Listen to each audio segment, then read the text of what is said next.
ওরি, এরা আবার কারা? কাকে ডাকছে?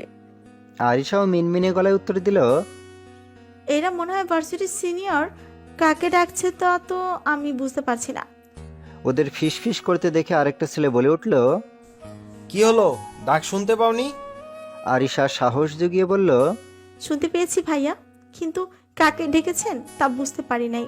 তোমার পাশের মেয়েটিকে ডাকছি, ওকে এদিকে আসতে বলো। ইলোরা চমকে উঠল, দুহাত দিয়ে আরিশার এক হাত চেপে ধরে বলল। তুইও চল আমার সাথে। ইলোরার সাথে আরিশাও পা বাড়াতেই একটা মেয়ে আরিশাকে ধমক দিয়ে বলল, এই মেয়ে, তোমাকে কে ডেকেছে? চুপচাপ ওখানে দাঁড়িয়ে থাকো। আরিশা দাঁড়িয়ে পড়ল, মুখ ফুলিয়ে ইলোরাকে বলল। যা। ইলোরা ভয়ে ভয়ে এক পা দুপা ফেলে এগিয়ে গেল। জড়সড় হয়ে সামনে দাঁড়াতেই একটা ছেলে বলল।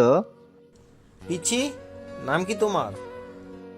ইলোরা কিছুটা অবাক হলো, তাকে দেখে কি পিচ্ছি মনে হয় নাকি? এদের চোখে সমস্যা আছে হয়তো। সে ছোট করে জবাব দিল। ইলোরা জাহান। ছেলেটা আবার বলল। বেশ ভালো নাম। তো আমাকে চেনো? ইলোরা ডানে বায়ে মাথা দোলালো। ছেলেটা হেসে বলল। আমি তোমাদের সিনিয়রদের রেসপেক্ট করতে হয়, জানো তো? তাদের সব কথাও শুনতে হয়। ইলোরা কোনো উত্তর দিল না।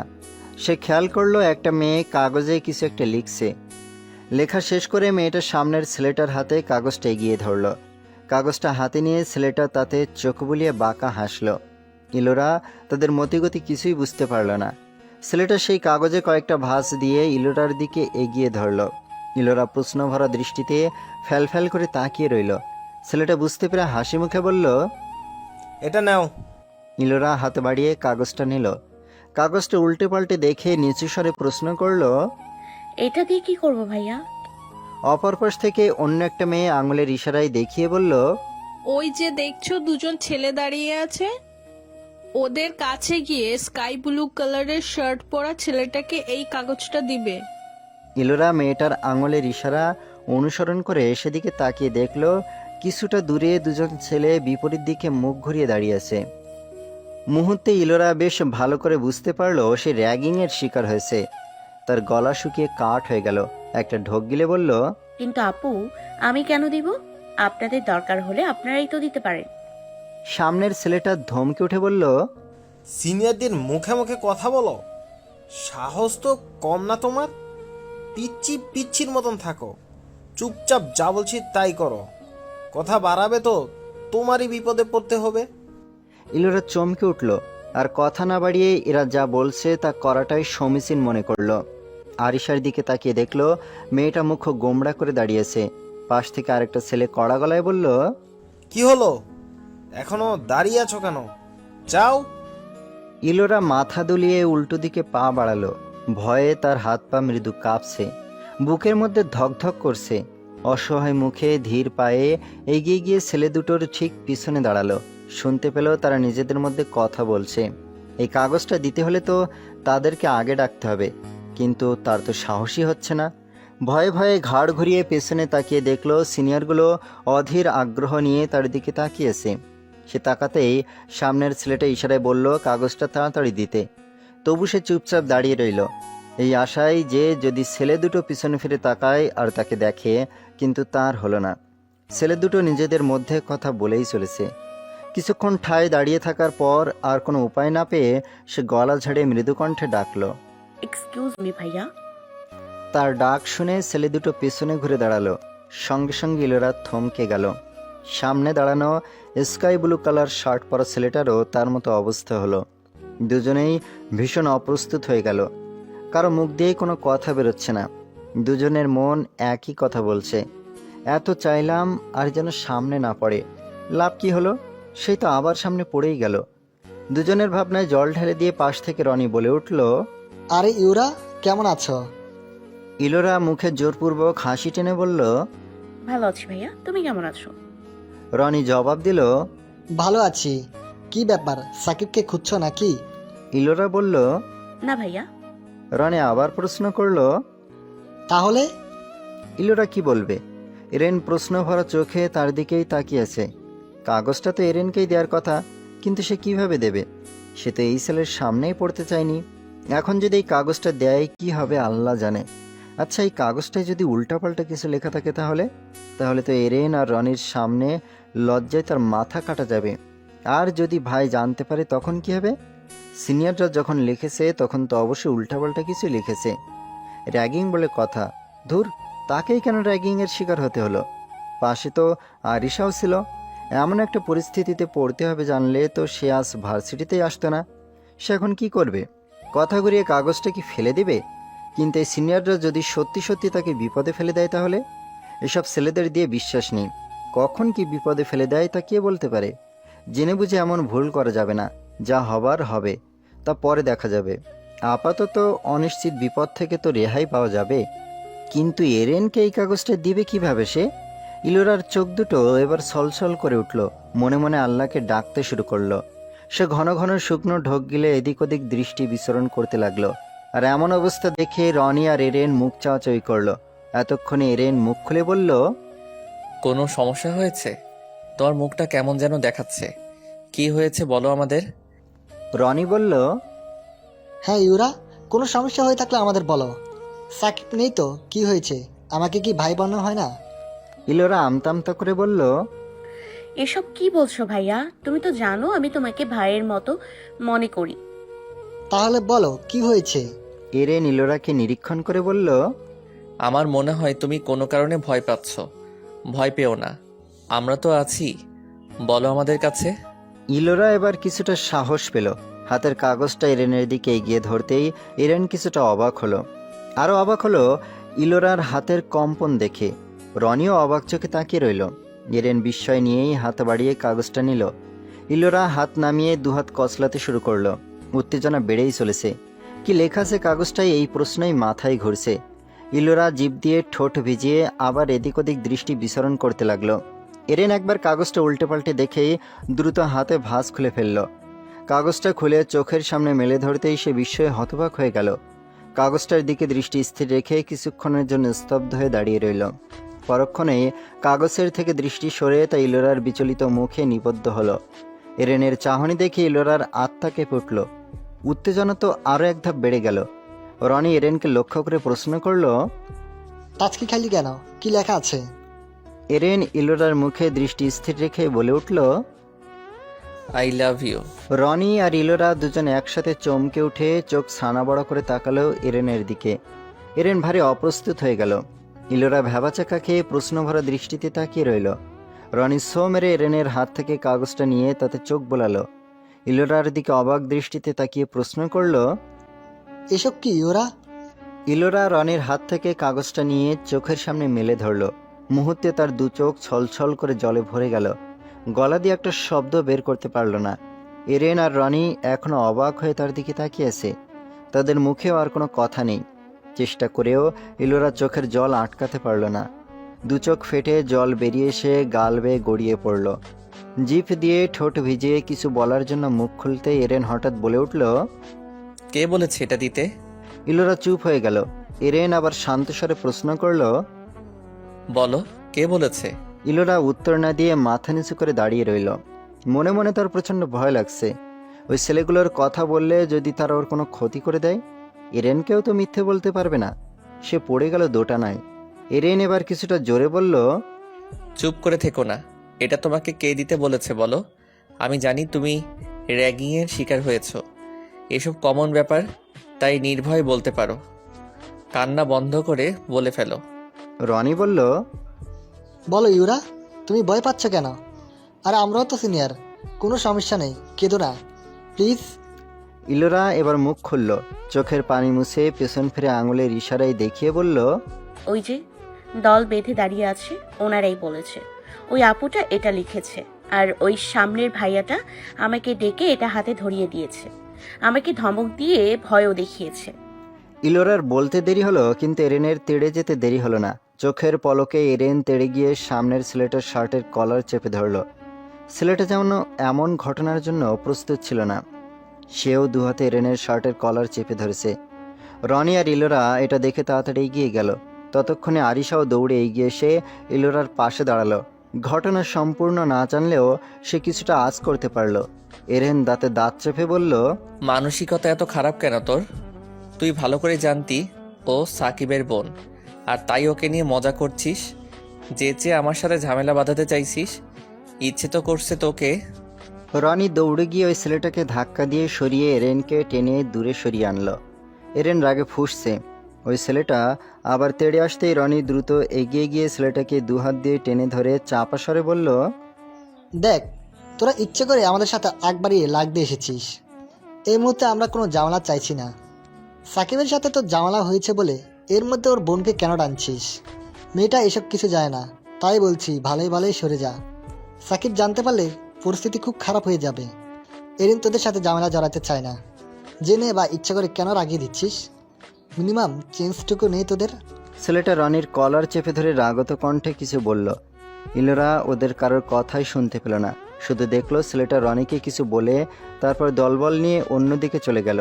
ওরা চলে যেতেই রনি এগিয়ে এসে এরেনের কাঁধে হাত রেখে বলল, ইস ওকে, আর রেগে থাকিস না। ওরা তো এমনিতেই মূর্খ। এরেন মাথা দুলিয়ে ইলোরার দিকে ফিরে তাকালো। ইলোরা আর আরিশা ভীত চোখে তাদের দিকে তাকিয়ে আছে। এরেন জোরে শ্বাস নিয়ে শান্ত স্বরে বলল, ভয় নেই, ওরা ফালতু ছেলে মেয়ে। যেচে ঝামেলা বাঁধানোই ওদের কাজ। নেক্সট টাইম ওরা কিছু বললে একদম ভয় পাবে না, সোজা আমাদের জানাবে, ওকে? আরিশা দ্রুত বলে উঠল। ওকে ভাইয়া।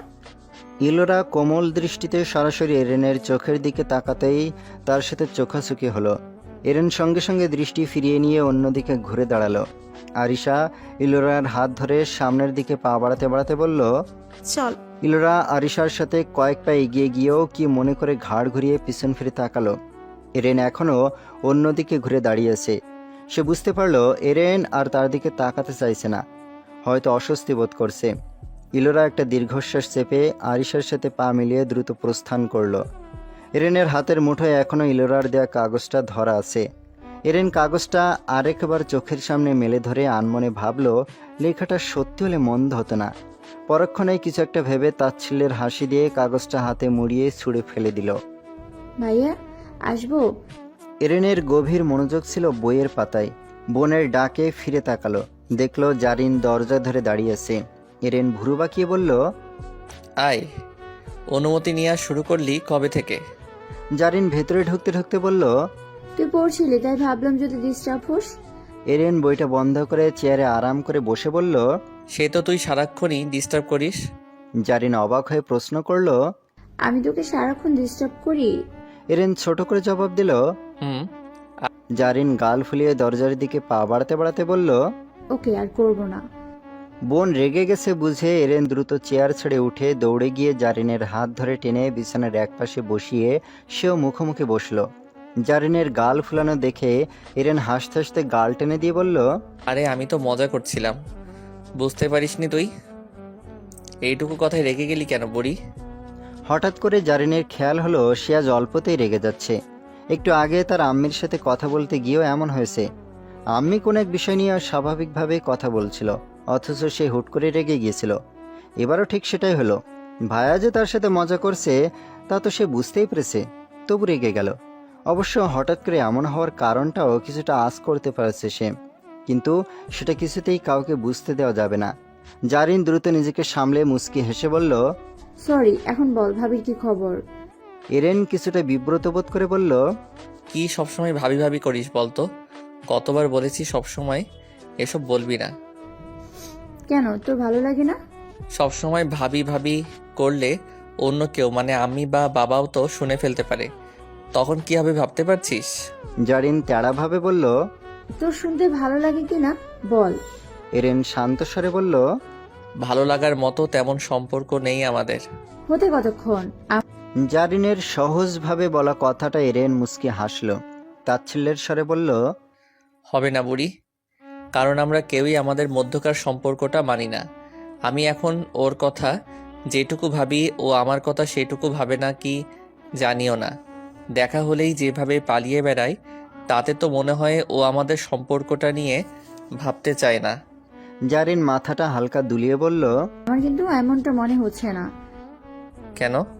জারিন বালিশ টেনে কোলে নিয়ে আরাম করে বসে অভিজ্ঞের মতো বলল, শোন, কেউ না মানলেও তোরা সেই হাজব্যান্ড ওয়াইফই থাকবে, সম্পর্কটা তো আর চেঞ্জ হবে না। অন্য কাউকে বিয়ে করার কথা ভাবলেও তো তোর দুজনের মাথায় একই চিন্তা আসবে যে অ্যাক্সিডেন্টালি হলেও বিয়েটা হয়েছে, আর হাজব্যান্ড থাকতে অন্য কাউকে গ্রহণ করা হারাম। তবে তার আগে যদি ছাড়াছাড়ির কথা ভাবিস তাহলে ভিন্ন কথা। সেক্ষেত্রে আমি বলবো মানুষের জীবনে প্রথম সম্পর্কটা কিছুটা স্পেশাল হয়, ছেড়ে দেওয়ার পরে সম্পর্কটা হয়তো ঢাকা পড়ে যাবে, কিন্তু সারা জীবন তোদের দুজনের মনে একটা আঁচড়ের দাগ থেকে যাবে। অন্য কাউকে বিয়ে করলে সেটা তো হবে দ্বিতীয় বিয়ে, আর প্রথম বিয়ের কথা লুকিয়ে দ্বিতীয় বিয়ে করলে দ্বিতীয় হাজবেন্ড বা ওয়াইফকে ঠকানো হবে। সেক্ষেত্রে দুজন হয়তো ভাববি কোনোভাবে যদি এই সম্পর্কটাকে বাঁচিয়ে রাখা যায় তাহলে আর কাউকে দ্বিতীয় বিয়ে করতে হবে না। জারিন কথা থামিয়ে ভাইয়ের মুখের দিকে তাকালো। এরেন মনোযোগ দিয়ে বোনের কথা শুনে মাথা দুলিয়ে কপালে হালকা ভাঁজ ফেলে বলল, সবই বুঝলাম, কিন্তু ওর তো অন্য কোনো পছন্দ থাকতে পারে। জারিনের মুখে এবার চিন্তার ছাপ দেখা গেল। পরক্ষণেই বলল, তোর ভাষ্য মতে মেয়েটা তোকে দেখলে লজ্জায় আর অস্বস্তিতে জড়সড় হয়ে পড়ে। এর মানে হলো তোকে দেখলে ওর মাথায় এটাই ঘোরে যে অ্যাক্সিডেন্টলি হলেও তুই ওর হাজব্যান্ড, ওর সাথে প্রতিদিন দেখা হওয়া। এখন তুই ওকে নিয়ে প্রতিদিন ভাবিস, মানে ভার্সিটি থেকে এসে তোর মাথা ওই মেয়েটাই ঘুরঘুর করে। হয়তো তোর মতো ওরও একই অবস্থা। আর আমার মনে হয় এতদিনে ওর জন্য তোর মনে একটা সফট কর্নার তৈরি হয়েছে। জারিনের কথা শুনে এরেন তার মাথায় গাঁটটা মেরে বলল, ওই বুড়ি, এসব কখন বললাম আমি? জারিন ডান হাতের তালুতে মাথা ঘষতে ঘষতে মুখ গোমড়া করে বলল, বলা লাগবে না, আমি এমনিতেই বুঝে গেছি তোর হাবভাব দেখে। তাতে তো ভালো হয়েছে। এখন থেকে তুই ওর সাথে সহজ হওয়ার চেষ্টা করবি। তোকে দেখলেও পাশ কাটিয়ে চলে এলো তুই যাবি না, বরং ওর সাথে প্রেম নিয়ে কথা বলার চেষ্টা করবি। তুই ইচ্ছে করে কথা বলে দেখবি আস্তে আস্তে ওর মাঝে আড়ষ্টতা কমে আসবে। তোর সাথে কথা বলার পর ও হয়তো তোকে নিয়ে আরো বেশি ভাববে। ভাবতে ভাবতে একদিন তোর সাথে ওর একটা সফট কর্নার তৈরি হবে। তুই যতটা সহজ ভাবছিস ব্যাপারটা ততটা সহজ হবে না রে বুড়ি। অস্বস্তি, ভয়, লজ্জা সব কিছুতে ওকে আরো বেশি করে ঘিরে ধরবে। সবচেয়ে বড় কথা, সাকিব তো ভার্সিটিতেই থাকে। ওর সামনে তো আর ওর বোনের সাথে আমি ভাব জমানোর চেষ্টা করতে পারবো না। জারিন দাঁত বের করে হেসে বলল, সাকিব ভাইয়ার বোন কিন্তু তোর বউ, তোর বউয়ের সাথে তুই ভাব জমাবি তাতে কার কি? সেটা তো আর আমরা ছাড়া অন্য কেউ জানে না। জানি ভাইয়া, কিন্তু চেষ্টা করতে দোষের কি? আমি জানি তুই চেষ্টা করলে সব সম্ভব হবে। হয়তো না ভাইয়া, তুই একবার চেষ্টা করে দেখ প্লিজ। হাজার হোক হাজবেন্ড বলে কথা, তোর প্রতি ওর কিছুটা দুর্বলতা আসবে দেখিস। দরকার পড়লে এই অ্যাক্সিডেন্টলি বিয়ের কথা লুকিয়ে নতুন করে সম্পর্ক শুরু করবি। তবু আমি চাই তোর জীবনে প্রথম যে এসেছে সেই থাকুক। হয়তো আকস্মিকভাবেই এসেছে, কিন্তু আল্লাহ যখন তাকে তোর জীবনে পাঠিয়েছে নিশ্চয়ই কোনো কারণেই পাঠিয়েছে। প্লিজ একবার চেষ্টা করে তো দেখ। এরেন মেঝেতে দৃষ্টি স্থির রেখে মাথা দুলিয়ে বলল, ঠিক আছে, আমি চেষ্টা করব, কিন্তু তাতে কোনো লাভ হবে কিনা কে জানে। সেটা ওর সাথে কথা বললেই বোঝা যাবে আশা করি। চেষ্টা করে দেখি হঠাৎ দূরে যাওয়া সম্পর্কটাকে একটা সুযোগ দিয়ে তাকে বাঁচানো যায় কিনা। দেখি কপালে কি আছে। জারিনের মুখে হাসি ফুটল। এরেন বলল, এখন যা, আমি পড়তে বসবো, নইলে এক্সামে লাড্ডু পাবো। জারিন হেসে বিছানা থেকে নেমে দরজার দিকে পা বাড়াতে বাড়াতে বলল, সে লাড্ডু না হয় ভাবিকে খাইয়ে মিষ্টি মুখ করাবো। এরেন মুচকি হেসে উঠে টেবিলের দিকে এগিয়ে গেল। জারিন হঠাৎ দরজার কাছে দাঁড়িয়ে পড়ল। ঘুরে দাঁড়িয়ে নরম কণ্ঠে ডাকলো, ভাইয়া। এরেন ফিরে তাকিয়ে ছোট একটা শব্দ করলো। হুম। জারিন এক হাত দিয়ে আরেক হাত কচলাতে কচলাতে আমতা আমতা করে প্রশ্ন করলো, রনি ভাই আসেনি কেন এখন আর? এরেন হেসে উত্তর দিল, মাত্র এক সপ্তাহ পর এক্সাম, এখন কি ঘুরঘুর করার সময়? ও তো এমনিতেই এক্সামের আগে পড়ে না, আর এক্সাম এলে দিন রাত এক করে পড়ে। এক্সাম শেষ হলে আসবে। জারিনের মুখটা চুপসে গেল। এরেন তাকে সূক্ষ্ম চোখে নিরীক্ষণ করে প্রশ্ন করলো, কেন? জারিন সৌজন্যমূলক হাসি মুখে টেনে বলল, এমনি, আগে তো সব সময় আসতো, অনেকদিন ধরে আসে না, তাই জিজ্ঞেস করলাম। সে তো সাকিবও আসে না, ওর কথা তো জিজ্ঞেস করলি না? একজন এলেই তো আরেকজন আসে, তাই একজনের কথাই জিজ্ঞেস করছি। সব কথা মেয়েদের মতো এত পেঁচাস কেন? দূর। কথাটা বলে জারিন পায়ে শব্দ তুলে দ্রুত দরজার সামনে থেকে সরে গেল। এরেন কপাল ভাঁজ করে কিছুক্ষণ বোনের চলে যাওয়া পথের দিকে তাকিয়ে রইল। তারপর টেবিলে বসে মাথা ঝাড়া দিয়ে ছোট একটা দীর্ঘশ্বাস ফেলে আপন মনে বিড়বিড় করলো, বাদ দে রেন, এই মেয়ের মন বোঝা সত্যি দুষ্কর। ওকে নিয়ে আকাশ পাতাল ভেবে চেঁচে পাগল হওয়ার কোনো মানেই হয় না। বিছানায় পা ভাঁজ করে বসে হাতে ধরে রাখা বইয়ের পাতায় চোখ বুলিয়ে চলেছে ইলোরা। অদূরেই ডালিয়া পড়ার টেবিলে বসে মনোযোগ দিয়ে পড়ছে। তার পাশে মিথিলা হাতের আঙুলের ফাঁকে কলম নিয়ে খাতার দিকে এক ধ্যানে তাকিয়েছে। কিছু একটা লিখতে গিয়ে সে বেমালুম ভুলে বসে আছে। লেখা বন্ধ করে খুব ঠান্ডা মাথায় পড়াটুকু মনে করার চেষ্টা করছে। হঠাৎ মিথিলার নজর চলে গেল পাশে পড়ে থাকা ডালিয়ার ফোনের উপর। দেখলো ফোনটা নিঃশব্দে বেজে চলেছে। সাইলেন্ট মোডে থাকায় ডালিয়া শুনতে পাচ্ছে না।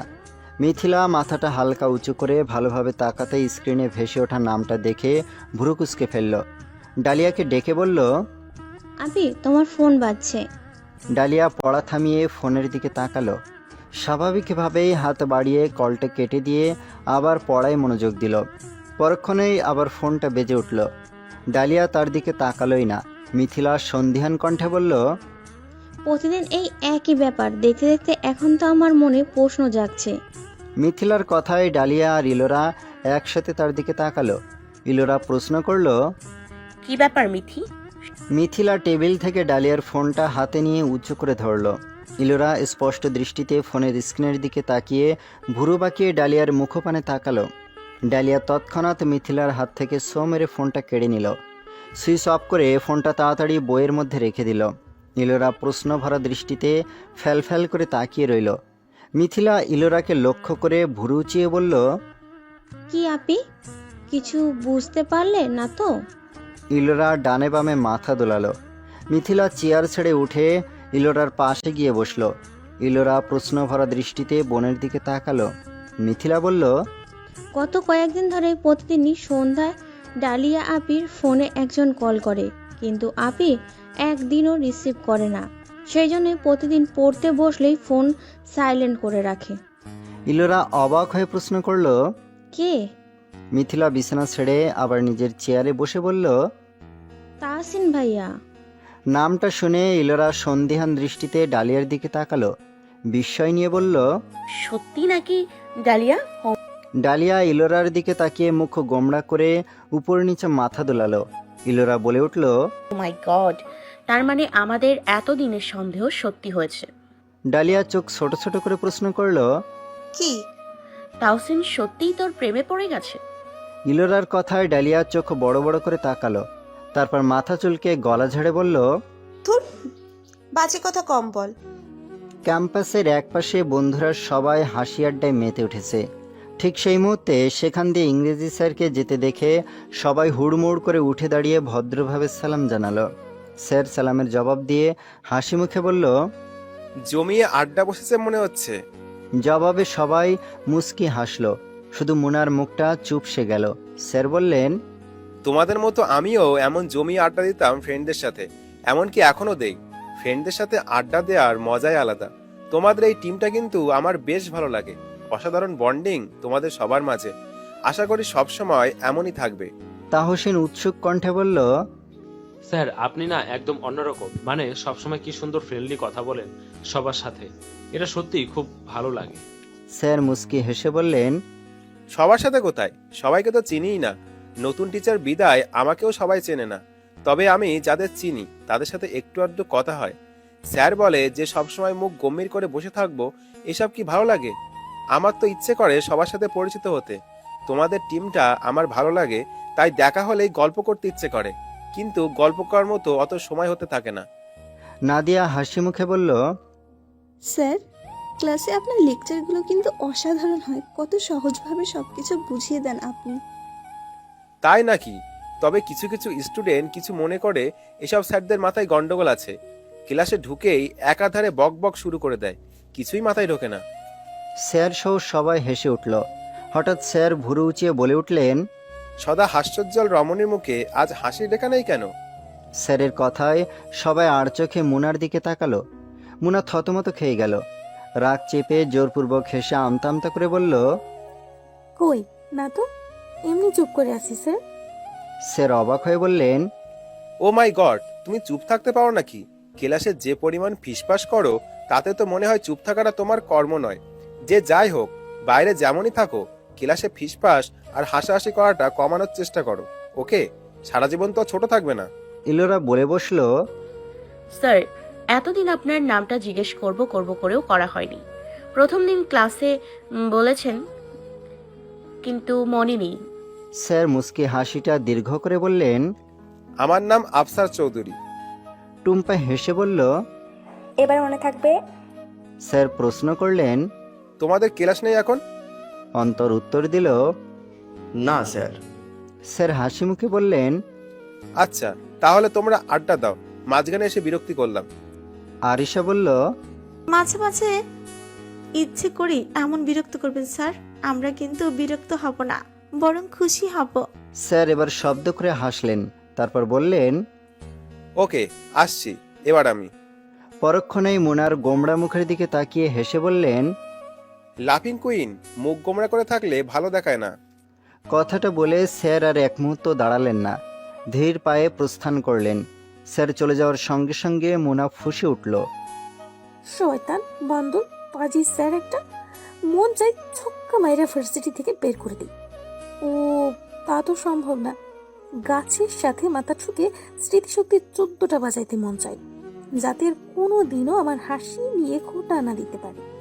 মুনার কথায় হো হো করে হেসে উঠল সবাই।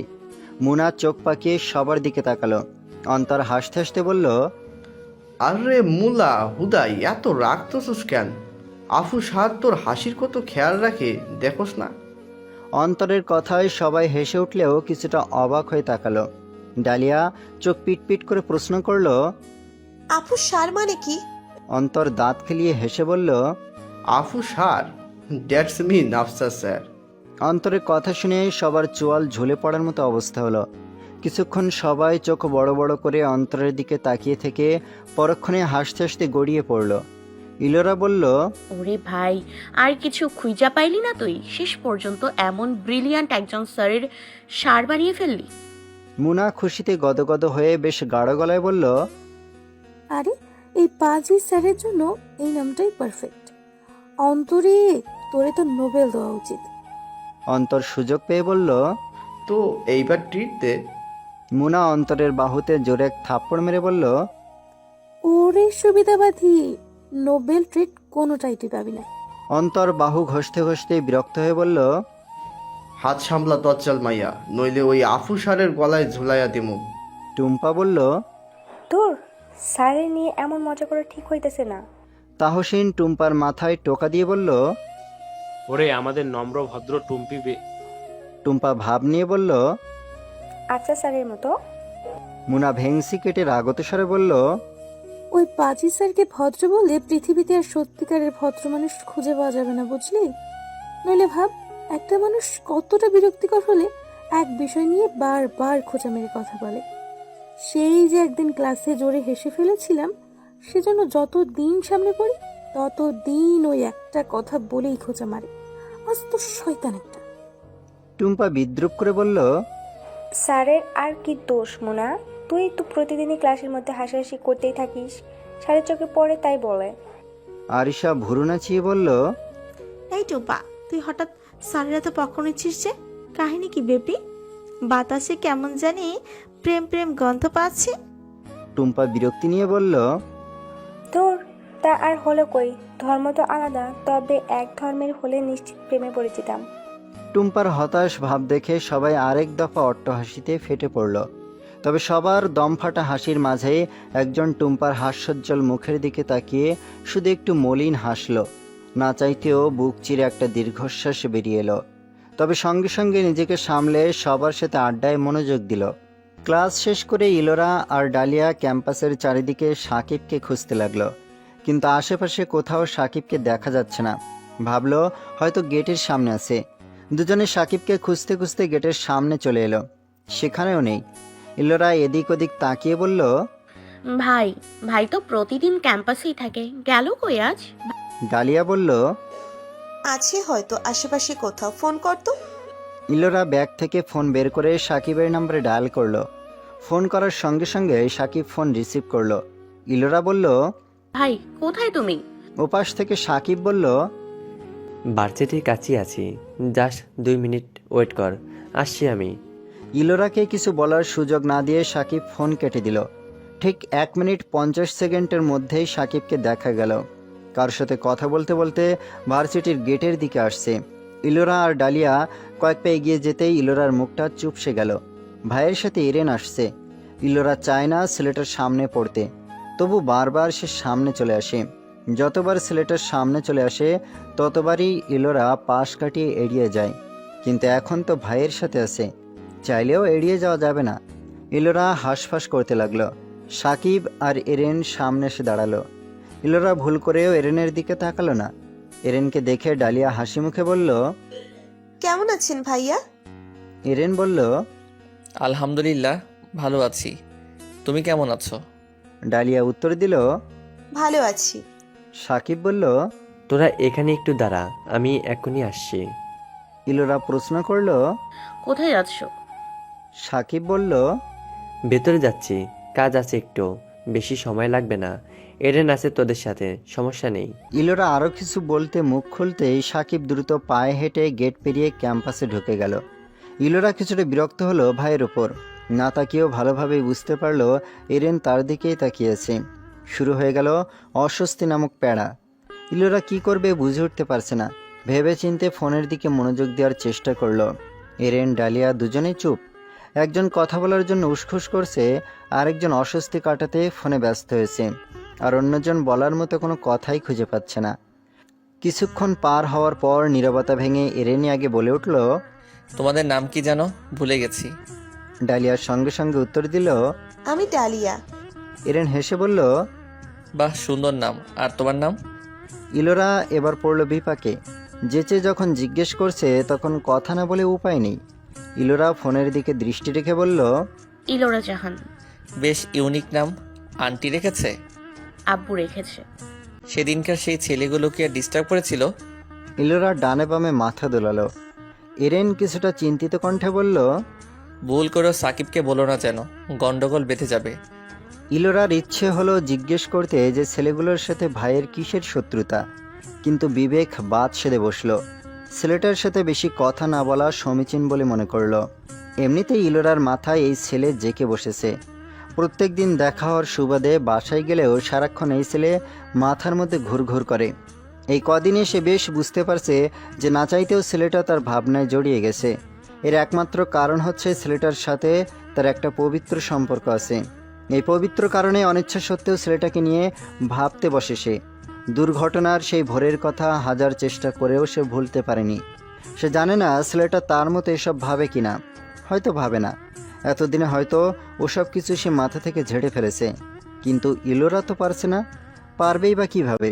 প্রতিদিন এভাবে ছেলেটার সাথে দেখা হলে তো ওসব ভোলা অসম্ভব হয়ে পড়বে। ইলোরা মনে মনে ঠিক করলো যেভাবে হোক এই ছেলেকে মাথা থেকে ঝেড়ে ফেলতে হবে। ব্যাপারটা আর বাড়তে দেওয়া ঠিক হবে না। ইলোরা ছোট একটা দীর্ঘশ্বাস ফেলল। এরেন প্রশ্ন করল, তো ভার্সিটির ক্লাস কেমন লাগছে? ডালিয়া হেসে বলল, ভালো। ভাইয়া ফুপি কিন্তু কালও আপনার কথা বলেছে। এরেন বলল, সাকিব তো আমাকে সবসময় বাসায় নিতে চায়, আমি যাই না। সামনের সপ্তাহে তো এক্সাম শুরু, এক্সাম শেষ হলে এবার যাবো ইনশাল্লাহ। ইলোরা চমকে এরেনের দিকে তাকালো। এতদিনে একবারও গেল না, আর আজ বলছে এক্সাম শেষ হলে যাবে। কেন? আম্মু যেতে বলেছে বলে নাকি নিজের ইচ্ছে? এরেন ইলোরার চোখে চোখ রাখতে ইলোরা দৃষ্টি ফিরিয়ে নিল। ছেলেটার সামনে আরও কিছুক্ষণ দাঁড়িয়ে থাকলে অস্বস্তি বাড়বে বই কমবে না। ইলোরা অস্থির হয়ে উঠল ভাইয়ের অপেক্ষায়। বারবার গেটের দিকে তাকাতে লাগলো। এরেন বুঝতে পেরে হাসি মুখে বলল, চলে আসবে এখনই, চিন্তা করো না। ঠিক তখনই সাকিব চলে এলো। হেসে এরেনকে জিজ্ঞেস করলো, তুই কি এখন বাসায় চলে যাবি? এরেন হাত ঘড়ির দিকে তাকিয়ে বলল, হ্যাঁ, আমি 2বার ফোন করে ফেলেছি অলরেডি। আমি যাই, আল্লাহ হাফেজ। এরেন একটা রিক্সা ডেকে উঠে পড়ল। ইলোরা আর চোখে একবার তাকালো, কিন্তু ততক্ষণে রিক্সা অনেক দূর চলে গেছে। সাকিব একটা সিএনজি ডেকে ইলোরা আর ডালিয়াকে নিয়ে বাড়ির দিকে রওনা দিল। তাহসিনের অস্বাভাবিক আচরণ দিন দিন বেড়েই চলেছে। ক্লাসে মনোযোগ না দিয়ে ডালিয়ার দিকে অপলক দৃষ্টিতে তাকিয়ে থাকে। সন্ধ্যায় পড়তে বসলে বিরতিহীনভাবে ফোন করতে থাকে। এমনকি আড্ডার সময় দিন দুনিয়া ভুলে ডালিয়ার দিকে হাঁ করে তাকিয়ে থাকে। ইতিমধ্যে বন্ধু মহলের সবাই তাহসিনের মনের খবর পেয়ে গেছে। নাদিয়া এসে প্রচণ্ড বিরক্ত। ডালিয়াকে এখন আর সহ্য করতে ইচ্ছে করছে না, কিন্তু ফ্রেন্ড বলে কিছু বলতেও পারে না। তাছাড়া ডালিয়া খুব ভালো মেয়ে, তা সে জানে। ডালিয়া তাহসিনের এমন আচরণ চুপচাপ শুধু সহ্য করে আসছে। তাকে দেখে সবাই এটাই ধরে নিয়েছে যে সে তাহসিনকে কখনোই অ্যাকসেপ্ট করবে না। করবে কি করে? তার তো এসব বিষয়ে আগ্রহই নেই। নাদিয়া তো অকারণে তাহসিনকে একদিন বলে বসেছিল, আমি তোকে পছন্দ করি আর তুই আমাকে জাস্ট ফ্রেন্ড বলে এড়িয়ে যাস। আর এখন তুই ডালিয়াকে পছন্দ করিস আর ও তোকে জাস্ট ফ্রেন্ড বলেই এড়িয়ে যাচ্ছে। এটা হচ্ছে প্রকৃতির প্রতিশোধ। সেদিন নাদিয়ার এমন কথা শুনে তাহসিনের যথেষ্ট রাগ হলেও সে শান্ত স্বরে শুধু বলেছিল, আমি কিন্তু এখনো ওকে প্রপোজ করিনি। যেদিন প্রপোজ করব আর আমাকে রিজেক্ট করবে সেদিন তোর এই কথাটা আমি মেনে নিব, তার আগে না। ডালিয়া সবার সব কথাই শোনে কিন্তু কানে নেয় না। সব কিছু সাইডে রেখে সে সবসময় সবার সাথে স্বাভাবিকভাবে মেশার চেষ্টা করে। প্রতিদিনের মতো আজও তাহসিন ননস্টপ ফোন করে চলেছে। ডালিয়া সেসবে পাত্তা না দিয়ে বইয়ের পাতায় চোখ বুলিয়ে চলেছে। মিথিলা টেবিলের ওপর এক হাতে মাথা রেখে হতাশ চোখে ডালিয়ার ফোনের দিকে তাকিয়ে রয়েছে। ইলোরা রুমে নেই। কিছুক্ষণ পর ইলোরা ছোট এক বাটি আচার হাতে নিয়ে খেতে খেতে রুমে ঢুকলো। মিথিলা তাকে দেখে আগ্রহ নিয়ে প্রশ্ন করলো, কি খাচ্ছ আপি? ইলোরা আচার চিবোতে চিবোতে বলল, তোর কি দরকার? পড়তে বসছিস, মন দিয়ে পড়। এইদিকে চোখ আসে কেন? ইলোরা বাটি থেকে আচারের একটা টুকরো মুখে তুলতে মিথিলা বলল, আচার খাচ্ছ? দাও না একটু। ইলোরা ভুরু বাঁকিয়ে বলল, নিজে এনে খা, আমারটার দিকে নজর দিবি না।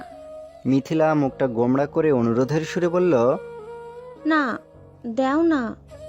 তোমাকে আমি দেই না, একটু দাও। ইলোরা মুখ ভেঙচি কেটে বলল, আম্মুকে ডাকবো? লোভী মেয়ে, তাড়াতাড়ি নিজের পড়া পড়। মিথিলার মুখটা চুপসে গেল।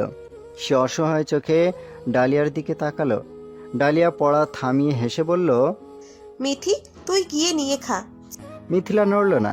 ইলোরার হঠাৎ চোখ চলে গেল টেবিলের উপর রাখা ডালিয়ার ফোনের ওপর। সে এগিয়ে গিয়ে ফোনটা হাতে নিতেই ডালিয়া হন্তদন্ত হয়ে উঠে দাঁড়িয়ে হাত বাড়িয়ে বলল, এই ফোন নিচ্ছিস কেন? দে দে।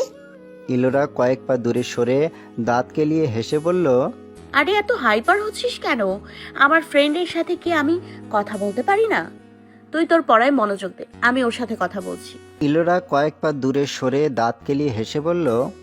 ইলোরাকে আর কিছু বলে লাভ হবে না ভেবে ডালিয়া আবার চেয়ারে বসে পড়ল। উৎসুক দৃষ্টিতে ইলোরার দিকে তাকিয়ে রইল। ইলোরা হাতের বাটিটা বিছানায় রেখে ফোন নিয়ে সামনের বারান্দার দিকে পা বাড়ালো। ডালিয়া উচ্চস্বরে বলল, এখানে দাঁড়িয়ে কথা বললে কি সমস্যা?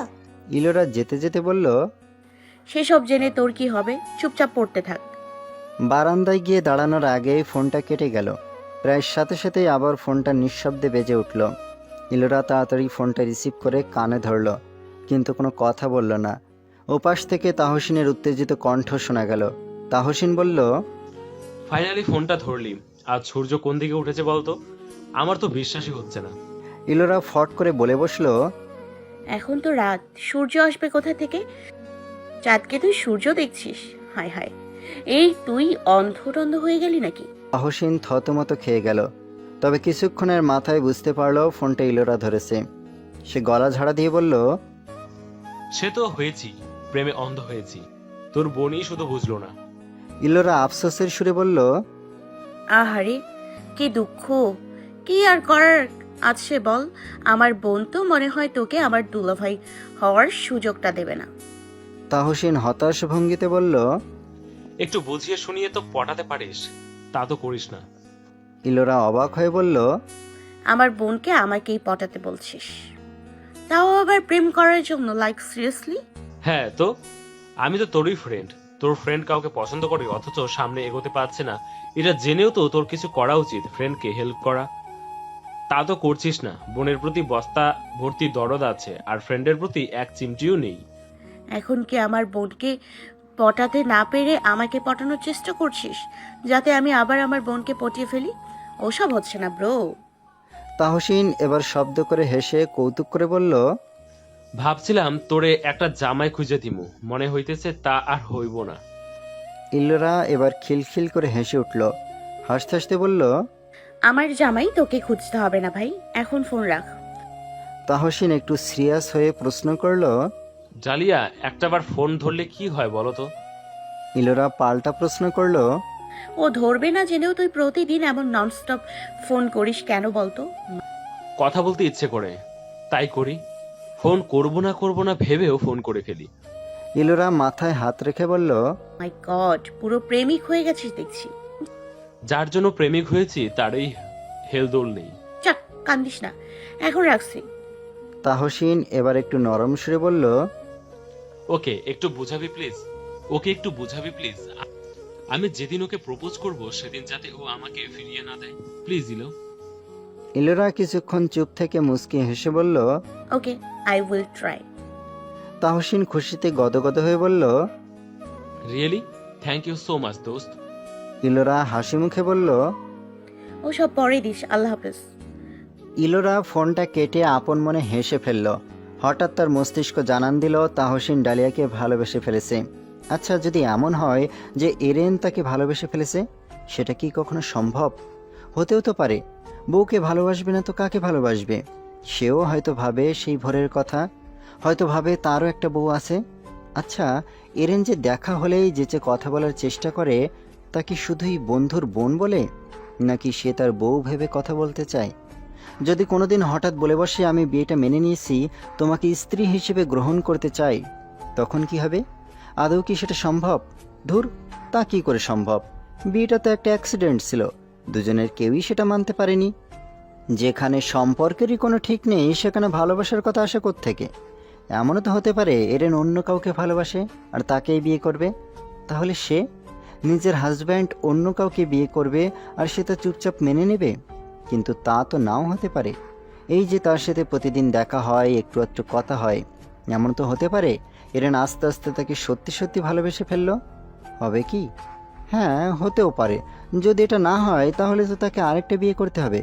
কিন্তু এরেন তো তার হাজব্যান্ড, আবার বিয়ে হলে সেই হাজব্যান্ড হবে তার সেকেন্ড হাজব্যান্ড।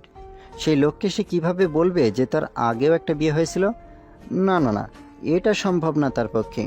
দমকা হাওয়া গায়ে লাগতেই ইলোরার ধ্যান ভাঙল। এতক্ষণ কী সব ভাবছিল মনে করে এসে চমকে উঠল।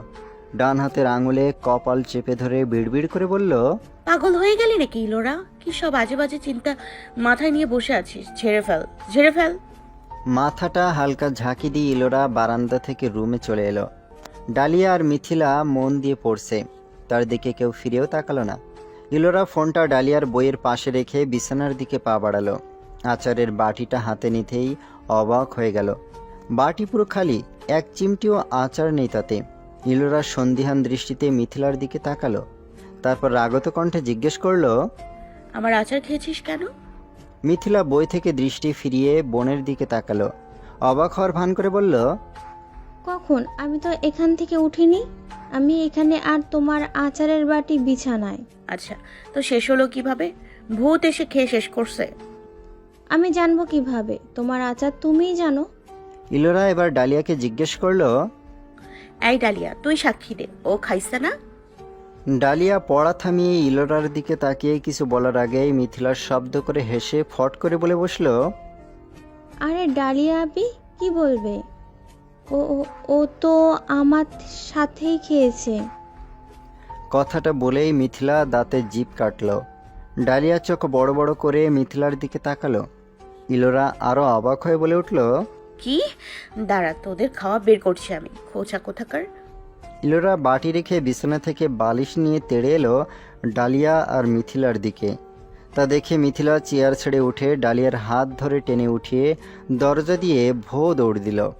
ইলোরা বালিশ ফেলে দিয়ে ওদের পিছু পিছু ছুটল। বসার ঘরে সাকিব আর মালিহা বেগম বসেছিলেন। মিথিলা আর ডালিয়া সাকিবকে টেনে দাঁড় করিয়ে তার পিছনে লুকিয়ে পড়ল। সাকিব কিছু বুঝতে না পেরে ভ্যাবাচাকা খেয়ে গেল। মালিহা বেগমও হা করে তাকিয়ে রইলেন। ততক্ষণে ইলোরাও এসে সামনে দাঁড়ালো, হাঁপাতে হাঁপাতে বলল, ভাই সরো সামনে থেকে। মিথিলা পেছন থেকে সাকিবের শার্ট টেনে ধরে বলল, ভাই সরবে না। সাকিব ওদের তিনজনের দিকে চোখ বুলিয়ে প্রশ্ন করলো, কি শুরু করেছিস? হয়েছেটা কি? ইলোরা ঠোঁট উল্টে নালিশের সুরে বলল, ওরা দুজন মিলে আমার আচার খেয়ে ফেলেছে। মালিহা বেগম প্রশ্ন করলেন, একটু আগে যে নিলি ওই আচার? ইলোরা উপর নিচে মাথা দোলালো। সাকিব ঘাড় ঘুরিয়ে পিছনে তাকিয়ে বলল, ওর আচার খেয়েছিস কেন তোরা?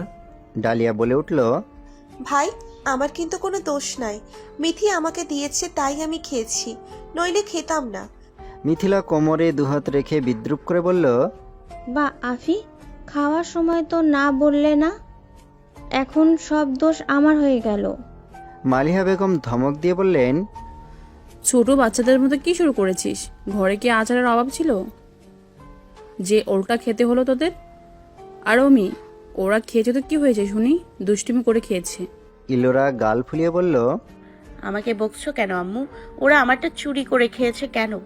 মিথিলা বলল, তোমার থেকে চেয়েছিলাম, তখন তো দিলে না। সাকিব কিছুটা জোরে বলল, এই চুপ, সবাই চুপ, আর একটা কথাও যেন না শুনি। এলো, ওরা তোর আচার চুরি করেছে তো? তোর জন্য আমি বাইরে থেকে সব রকম আচার নিয়ে আসবো, খুশি? ইলোরা খুশিতে গদগদ হয়ে বলল, সত্যি? ওকে ভাই। মিথিলা পেছন থেকে বলে উঠল, আর আমাদের জন্য? তোরা চুরি করেছিস, সো তোরা ঘরের আচারই খাবি। ডালিয়া মিথিলার হাত ধরে টেনে সেখান থেকে চলে যেতে যেতে ব্যথিত গলায় বলল, চল মিথি, আমরা তো বাণিজ্যলে ভেসে এসেছি, তাই বাইরের আচার আমাদের ভাগ্যে ছুটবে না, আমরা বরং ঘরের আচার খেয়েই সন্তুষ্ট থাকি। সবেমাত্র ডালিয়া আর ইলোরাকে নিয়ে ভার্সিটি গেটে পা রেখেছে সাকিব, ঠিক তখনই সশব্দে তার ফোনটা বেজে উঠল। সাকিব পকেট থেকে ফোনটা বের করে দেখল তার মা ফোন করেছে। রিসিভ করে হ্যালো বলতে ওপাশ থেকে মালিহা বেগম প্রশ্ন করলেন, তোরা কি ভার্সিটি পৌঁছে গেছিস? হ্যাঁ আম্মু, কেন? তোর মামা এসেছে, একটা কাজে এসেছে, একটু পরে নাকি চলে যাবে। যাওয়ার আগে ডালিয়াকে দেখতে চাইছে, তুই ওদের নিয়ে বাড়ি চলে আয়। মাত্র এসে দাঁড়ালাম, এখনই চলে যাব? মামাকে থাকতে বলো আজকের দিনটা। বলেছি কিন্তু থাকবে না, চলে আয় না বাবা। আচ্ছা ঠিক আছে, আসছি। ইলোরা আর ডালিয়া প্রশ্নভরা দৃষ্টিতে তাকিয়েছে সাকিবের দিকে। সাকিব ফোন পকেটে ঢুকাতে ঢুকাতে বলল, চল, আমাদেরকে এখনই বাড়ি যেতে হবে। ইলোরা অবাক হয়ে প্রশ্ন করল, কেন? মামা এসেছে, একটু পর চলে যাবে, তাই ডালিয়ার সাথে দেখা করতে চাইছে। ডালিয়ার চোখ মুখ খুশিতে উজ্জ্বল হয়ে উঠল। কতদিন পর আজ বাবার সাথে দেখা হবে। ইলোরা বলে উঠল, তাহলে তুমি ওকে নিয়ে বাড়ি যাও, আমি ক্লাস করব। ডালিয়া বলল, আরে চল না, একদিন ক্লাস না করলে কিচ্ছু হবে না। ইলোরা নিজের কথায় স্থির থেকে বলল, আজকে ইম্পর্টেন্ট ক্লাস আছে, আমি কিছুতেই মিস করতে পারবো না। ভাই আমি যাব না। সাকিব কিছুক্ষণ ভেবে বলল, ঠিক আছে, আমি এসে তোকে নিয়ে যাব, সাবধানে থাকিস কিন্তু। ইলোরা খুশি হয়ে বলল, আচ্ছা চিন্তা করো না। সাকিব তখনই একটা সিএনজি ডেকে ডালিয়াকে নিয়ে উঠে পড়ল। ওরা চলে যাওয়ার পর ইলোরা ক্যাম্পাসে প্রবেশ করল। আশেপাশে কোথাও বন্ধুদের টিকিটুকও দেখা যাচ্ছে না। গেল কই সব? ইলোরা ব্যাগ থেকে ফোন বের করতেই পিছন থেকে কেউ তার নাম ধরে ডাকলো। পিছনে ফিরে তাকিয়ে দেখলো এরেন। পরনে সাদা শার্ট, কালো প্যান্ট, হাতে ডায়ালের ঘড়ি। সব সময়কার মতোই চুলগুলো সুন্দরভাবে গোছানো, গালে খোঁচা খোঁচা দাড়ি, দারুণ লাগছে দেখতে। প্রথমবারে চোখ ফেরাতে ইচ্ছে করলো না ইলোরার, কিন্তু এরেনও তার মুখের দিকে তাকিয়েছে, তাই আর দিন দুনিয়া ভুলে তাকিয়ে থাকা সম্ভব হলো না। দ্রুত চোখ নামিয়ে ঢোক গিলল সে। এরেন এভাবে ডেকে দাঁড় করালো কেন বোঝার চেষ্টা করলো, কিন্তু কিছুই বুঝতে পারল না। অবশ্য এরেন এখন মাঝে মাঝে এমনটা করে, ডেকে দাঁড় করিয়ে কথা বলার চেষ্টা করে, কিন্তু ইলোরাই এটা ওটা বলে কেটে পড়ে, কারণ সে চায় না এরেনের সাথে কথা বলতে বলতে তার প্রতি কোনো অনুভূতি জন্মাক। এরেন এগিয়ে এসে তার মুখোমুখি দাঁড়ালো, মুস্কি হেসে বলল, কেমন আছো? ইলোরা না তাকিয়ে উত্তর দিল, ভালো, আপনি? আলহামদুলিল্লাহ। তোমার সাথে কাউকে দেখছি না যে? ভাই আর ডালিয়া এসে আবার চলে গেছে। কেন? ইলোরা এখান থেকে কেটে পড়ার জন্য অজুহাত খুঁজছে, আর এরেন একটার পর একটা কথা বাড়িয়েই চলেছে। অনিচ্ছা সত্ত্বেও ইলোরা জবাব দিল, মামা এসছে, ডালিয়ার সাথে দেখা করতে চায়। এরেনের মুখটা উজ্জ্বল হয়ে উঠল, গদগদ কণ্ঠে বলল, তোমার মামা সত্যি খুব ভালো একজন মানুষ, জানো? ছোট খালার জমির সব সমস্যা সমাধান করতে তিনি আমাকে কত সাহায্য করেছে। এমন কি তার পরদিন আমাকে ধরে বেঁধে আবার তার বাড়ি নিয়ে গিয়েছিল, কিন্তু পরদিন যাওয়ার পর দেখলাম তুমি নেই, আমরা যাওয়ার আগে চলে এসেছো। ইলোরা অবাক হয়ে গেল। এরেন আবার গিয়েছিল তার মামার বাড়ি? এটা তো ইলোরা জানতো না। এরেন আবার হাসি মুখে বলল, মামা আমাকে আবার যেতে বলেছে। আসার সময় হঠাৎ বলল, তুমি দারুণ একটা ছেলে, তুমি কিন্তু আবার আমার বাড়িতে আসবে। আমিও সঙ্গে সঙ্গে বলে ফেলেছিলাম অবশ্যই আসব, পরের বার সাকিব এলেই ওর সাথে আসব। কথাটা কী ভেবে বলেছিলাম তা আমি নিজেই ভেবে পাই না, কারণ আমি কখনো ফ্যামিলি ছাড়া কোথাও যেতে পছন্দ করি না। ইলোরার বুকটা ধপ করে উঠল। পরের বার সাকিবের সাথে যাবে মানে কি? ভাই তো তাদের ছাড়া একা কখনো মামা বাড়ি যায় না। তাহলে কি পরের বার মামা বাড়ি গেলে এই ছেলে ওর সাথে যাবে? আবার একসাথে কিশোরগঞ্জে যেতে হবে?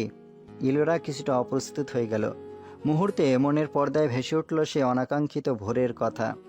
এরেন খেয়াল করলো ইলোরার মুখটা ফ্যাকাশে হয়ে গেছে, কেমন যেন উসখুস করছে। বুঝতে পারলো হয়তো সেই ভোরের কথা মনে পড়ছে, তাই আবার অস্বস্তিতে পড়ে গেছে। তবে এরেন স্বাভাবিকভাবেই প্রশ্ন করল, আর ইউ ওকে? ইলোরা মুখে কোনো উত্তর না দিয়ে উপর নিচে মাথা দোলালো।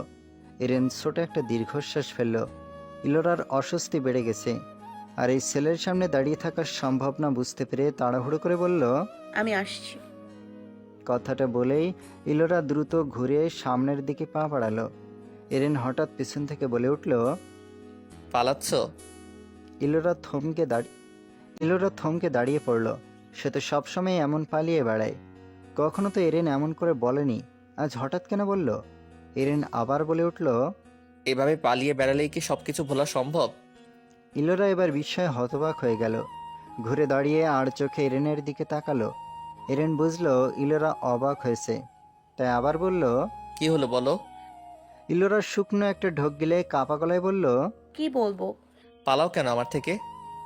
ইলোরা এই প্রশ্নের জবাব দিল না, মাথা নিচু করে রইল। এই প্রশ্ন আবার জিজ্ঞেস করা লাগে নাকি? সামনে দাঁড়ালেই অস্বস্তি হয়, এটা কি বুঝতে পারে না?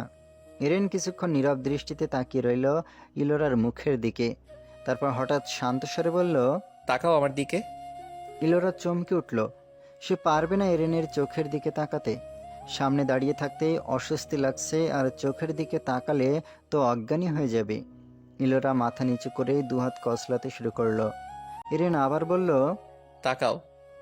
ইলোরা আবার ঢোক গিলল। ভয়ে ভয়ে মুখ তুলে এরেনের দিকে তাকাতেই ওর চোখে চোখ পড়ে গেল। ইলোরার হার্টবিট বেড়ে গেল। ছেলেটা কেমন শান্ত চোখে তার দিকে তাকিয়েছে। এরেনের দৃষ্টির সামনে বেশিক্ষণ নিজের দৃষ্টিকে টিকিয়ে রাখতে পারল না ইলোরা। দ্রুত চোখ নামিয়ে নিল। এরেন বলল, আসামির মতো এইভাবে মাথা নিচু করে দাঁড়িয়ে আছো কেন? সবাই ভাববে তুমি কোনো অপরাধ করে আমার কাছে বকা শুনেছ, তাই এইভাবে দাঁড়িয়ে আছো। ইলোরা দ্রুত মাথা উঁচু করে অন্যদিকে তাকিয়ে রইল। এরেন মুচকে হাসল। হাসি মুখে বলল, তুমি কিন্তু আমার একটা কথারও উত্তর দাওনি। ইলোরা তবু চুপ। এরেনও কিছুক্ষণ চুপ থেকে একটা দীর্ঘশ্বাস ছেড়ে প্রশ্ন করল, কিচ্ছু বলার নেই তোমার? ইলোরা জিভ দিয়ে শুকনো ঠোঁটটা ভিজিয়ে কোনো মতে বলল, আমি ক্লাসে যাব। এরেন হতাশ হয়ে বলল, আবার এড়িয়ে যাচ্ছ? আচ্ছা, মানুষটা এড়িয়ে গেলে কি সম্পর্কটা এড়ানো সম্ভব কোনো দিন? ইলোরা যেন এবার অবাকের উচ্চস্তরে পৌঁছে গেছে। এরেন এমন কিছু বলবে তা তার ধারণার বাইরে ছিল। এরেনের এই কথার মানে কি? সেও তাহলে এই ভিত্তিহীন সম্পর্কটার কথা ভাবে? নিশ্চয়ই ভাবে বলেই তো এমন প্রশ্ন করেছে। সে তো ভেবেছিল এরেন ওসব কিছু অনেক আগেই ভুলে গেছে, সে একাই মনে রেখেছে। এখন তো মনে হচ্ছে এরেনও কিছু ভুলতে পারেনি। তার মানে এতদিন যেচে কথা বলতে চাইতো সম্পর্কের টানে, অথচ সে নিজের অস্তিত্ব কাটাতে পালিয়ে বেরিয়েছে সব সময়। আচ্ছা, এরেন কেন সম্পর্কের কথা টানছে?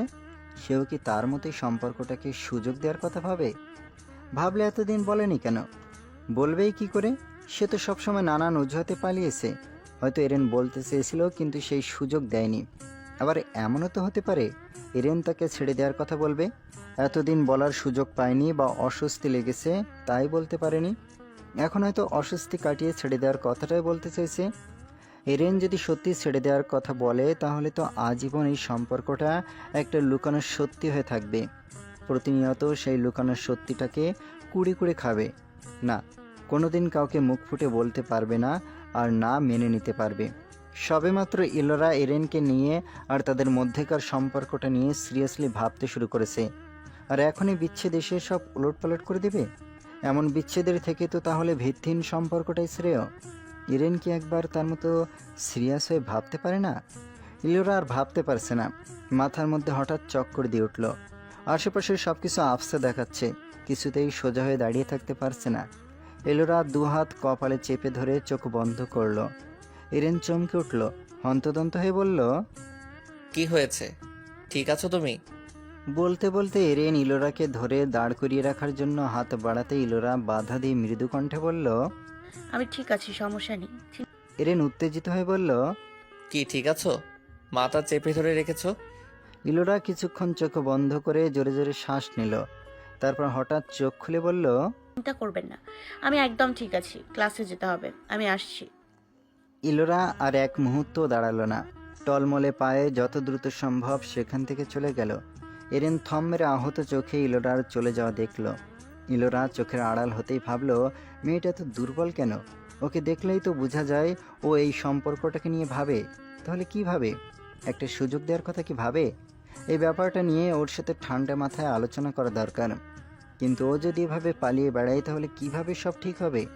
মেয়েটা যে তখন ওভাবে মাথা চেপে ধরেছিল দেখেই বোঝা গেছে প্রচুর মাথা ধরেছে।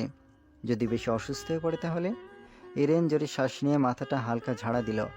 এত চিন্তা আর ভালো লাগছে না তার। আড্ডার মধ্যে মুখ গোমড়া করে বসে আছে তাহসিন। অন্তর সন্দিহান দৃষ্টিতে নিরীক্ষণ করে বলল, কি মামা, একদিন না দেখতে পাইরা দেবদাস হইয়া গেল?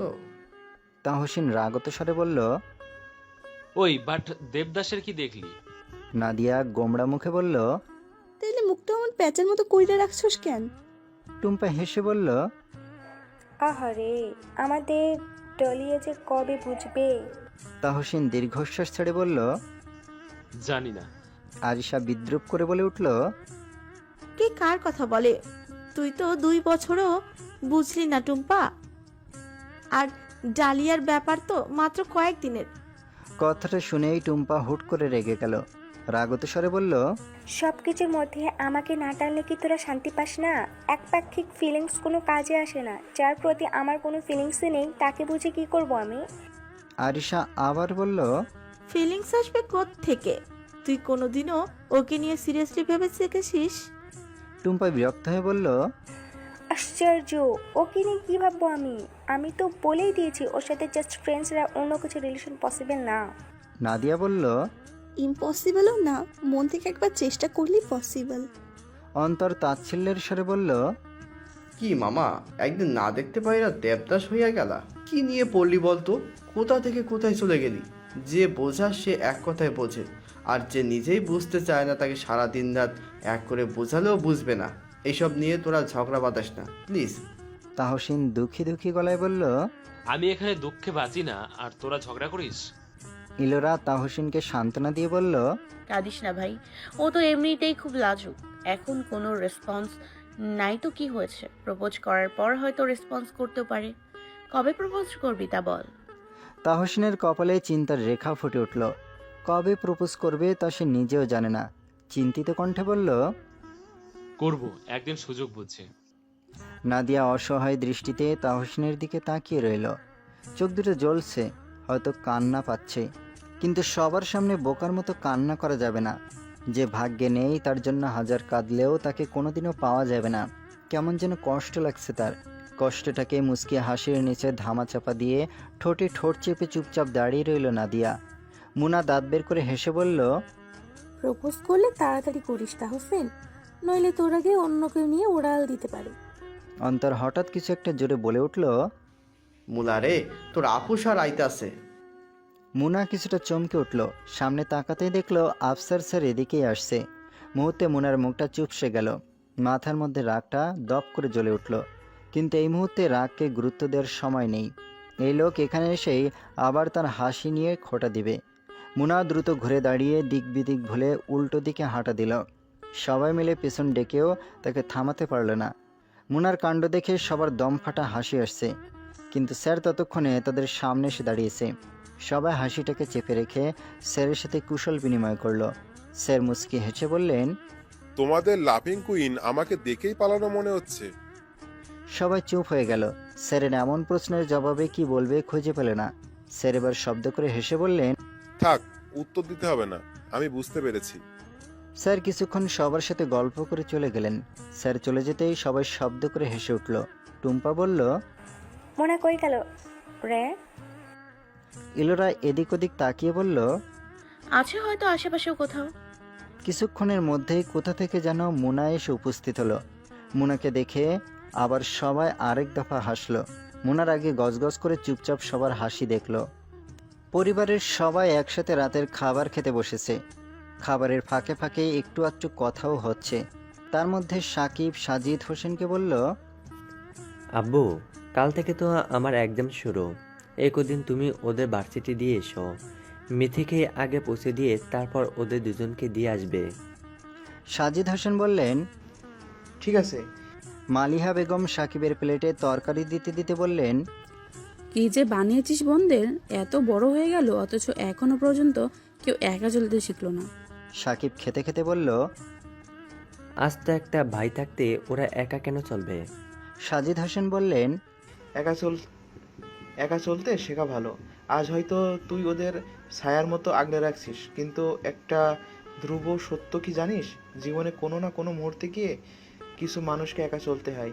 তোর বোনেরা যদি একা চলতে না শেখে, তাহলে ভবিষ্যৎ যদি কোনো দিন ওদের একা চলা দিন আসে, তখন ওরা চলতে গিয়ে বারবার শুধু হোঁচট খাবে। মালিহা বেগম বললেন, তোমার ছেলে এখন বুঝবে, সে তো নিজে বোনদের একা চলার সুযোগ দেয় না। সাকিব হেসে বলল, আম্মু, তুমি কোনোদিন একা চলেছ? তোমার জীবনে তো কোনোদিন তোমাকে একা চলতে হয়নি। দেখবে আমার বন্ধুরও অমন দিন আসবে না। মালিহা বেগম একইভাবে বললেন, যদি আসে? মায়ের কথায় সাকিব মুচকে হেসে বলল, কেন? ওদের ভাই কি তখন মরে যাবে? ইলোরা খাবার থামিয়ে মুখ গোমড়া করে বলল, ভাই কি সব ফালতু কথা বলছো? মালিহা বেগম কিঞ্চিত রাগ দেখিয়ে বললেন, ফাজিল ছেলে, কোথায় কি বলতে হয় জানিস না? পরিবারের সবার মাঝে বসে মরার কথা বলছিস। সাকিব বলল, আরে রেগে যাচ্ছ কেন? আমি তো এমনি জাস্ট কথার কথা বললাম। মিথিলা সন্ধিহান দৃষ্টিতে তাকিয়ে বলল, এখনই মরার কথা বলছো? প্রেমে ছ্যাঁকা খাইছো না কি ভাই? ডালিয়া মিথিলাকে খোঁচা মেরে ফিসফিস করে বলল, মিথি, এখানে ফুপা আছে। সাকিব বলল, আম্মু, এবার দেখো, তোমার মেয়েও জানে না তাই কি বলতে হয়। এখানে আব্বু বসে আছে আর ও আমাকে প্রেমে শেখা খাওয়ার কথা বলছে। সাজিদ হোসেন মুচকি হেসে বললেন, আমি আমার ছেলেকে ভালোভাবেই চিনি। আজকে মিথির দুষ্টুমিতে দোষ খোঁজার দরকার নেই। ডালিয়া বলল, ফোপা, মিথিকে কিন্তু সবচেয়ে বেশি মাথায় তুলেছেন আপনি। সেজন্যই ও বড়দের সামনে হুটহাট সব কথা বলে ফেলে। সাজিদ হোসেন অস্বীকার করে বললেন, মোটেও না। আমি মাথায় তুলে ওর আদরের ভাই কি করেছে আমার সম্বন্ধে ছেলে তো বোনের মাথায় তুলেছে। সাকিব হেসে বলল, মাথাটাই তো বোনদের জন্য, বোনদের তুলব না তো কাকে তুলবো? মালিহা বেগম বললেন, বউয়ের জন্য কিছু জায়গা ফাঁকা রাখিস, নইলে বউ থাকবে না। সাকিব গ্লাস হাতে নিয়ে বলল, সেসব পরে ভাবা যাবে, আগে বোনদের বিয়ে দেই তারপর। ইলোরা ভুরু পাকিয়ে বলল, এর মানে কি ভাই? তুমি আমাদের বিদায় করে মাথা থেকে নামিয়ে তারপর সেই জায়গায় বউকে জায়গা দেবে? মিথিলাও তাল মিলিয়ে বলল, তাই তো ভাই, তোমার তো খুব বুদ্ধি। মনে মনে এসব বুদ্ধি পাকিয়ে বসে আছো, কি সাংঘাতিক। সাকিব মায়ের দিকে তাকিয়ে বলল, দেখেছো তোমার মেয়েরা কোন কথা কি মানে বের করে। মালিহা বেগম দায়সারাভাবে বললেন, আমার দেখার স্বাদ নেই বাপ, তুই দেখ। সাজিদ হোসেন বললেন, আচ্ছা থামো সবাই, খাবারের সময় বেশি কথা বলতে নেই। রাত 11টা বাজে। বারান্দার রেলিং ঘেঁষে দাঁড়িয়ে এক দৃষ্টিতে আকাশের অর্ধ চাঁদের দিকে তাকিয়েছিল ওরা। মনটা কেমন যেন উসখুসখুস করছে। বারবার এরেনের বলা কথাটাই মনে পড়ছে। মানুষটা এড়িয়ে গেলে কি সম্পর্কটা এড়ানো সম্ভব কোনোদিন? কথাটার মানে কি? ইলোরার মন একবার বলছে এরেন সম্পর্কটাকে একটা সুযোগ দিতে চায়, আবার বলছে এরেন ছেড়ে দিতে চাইছে। ভাবনা যেন উত্তাল সমুদ্রে ভেসে বেড়াচ্ছে, কিছুতেই কুল খুঁজে পাচ্ছে না। ক্ষণে ক্ষণে ইলোরা দীর্ঘশ্বাস ফেলছে। তার জীবনের সাথে এই কেন এমন হলো? কি থেকে কি হচ্ছে কিছুই যেন বাস্তব মনে হয় না, সবই স্বপ্নের মতো মনে হয়। কিন্তু দুর্ভাগ্যবশত কোনোটাই স্বপ্ন না।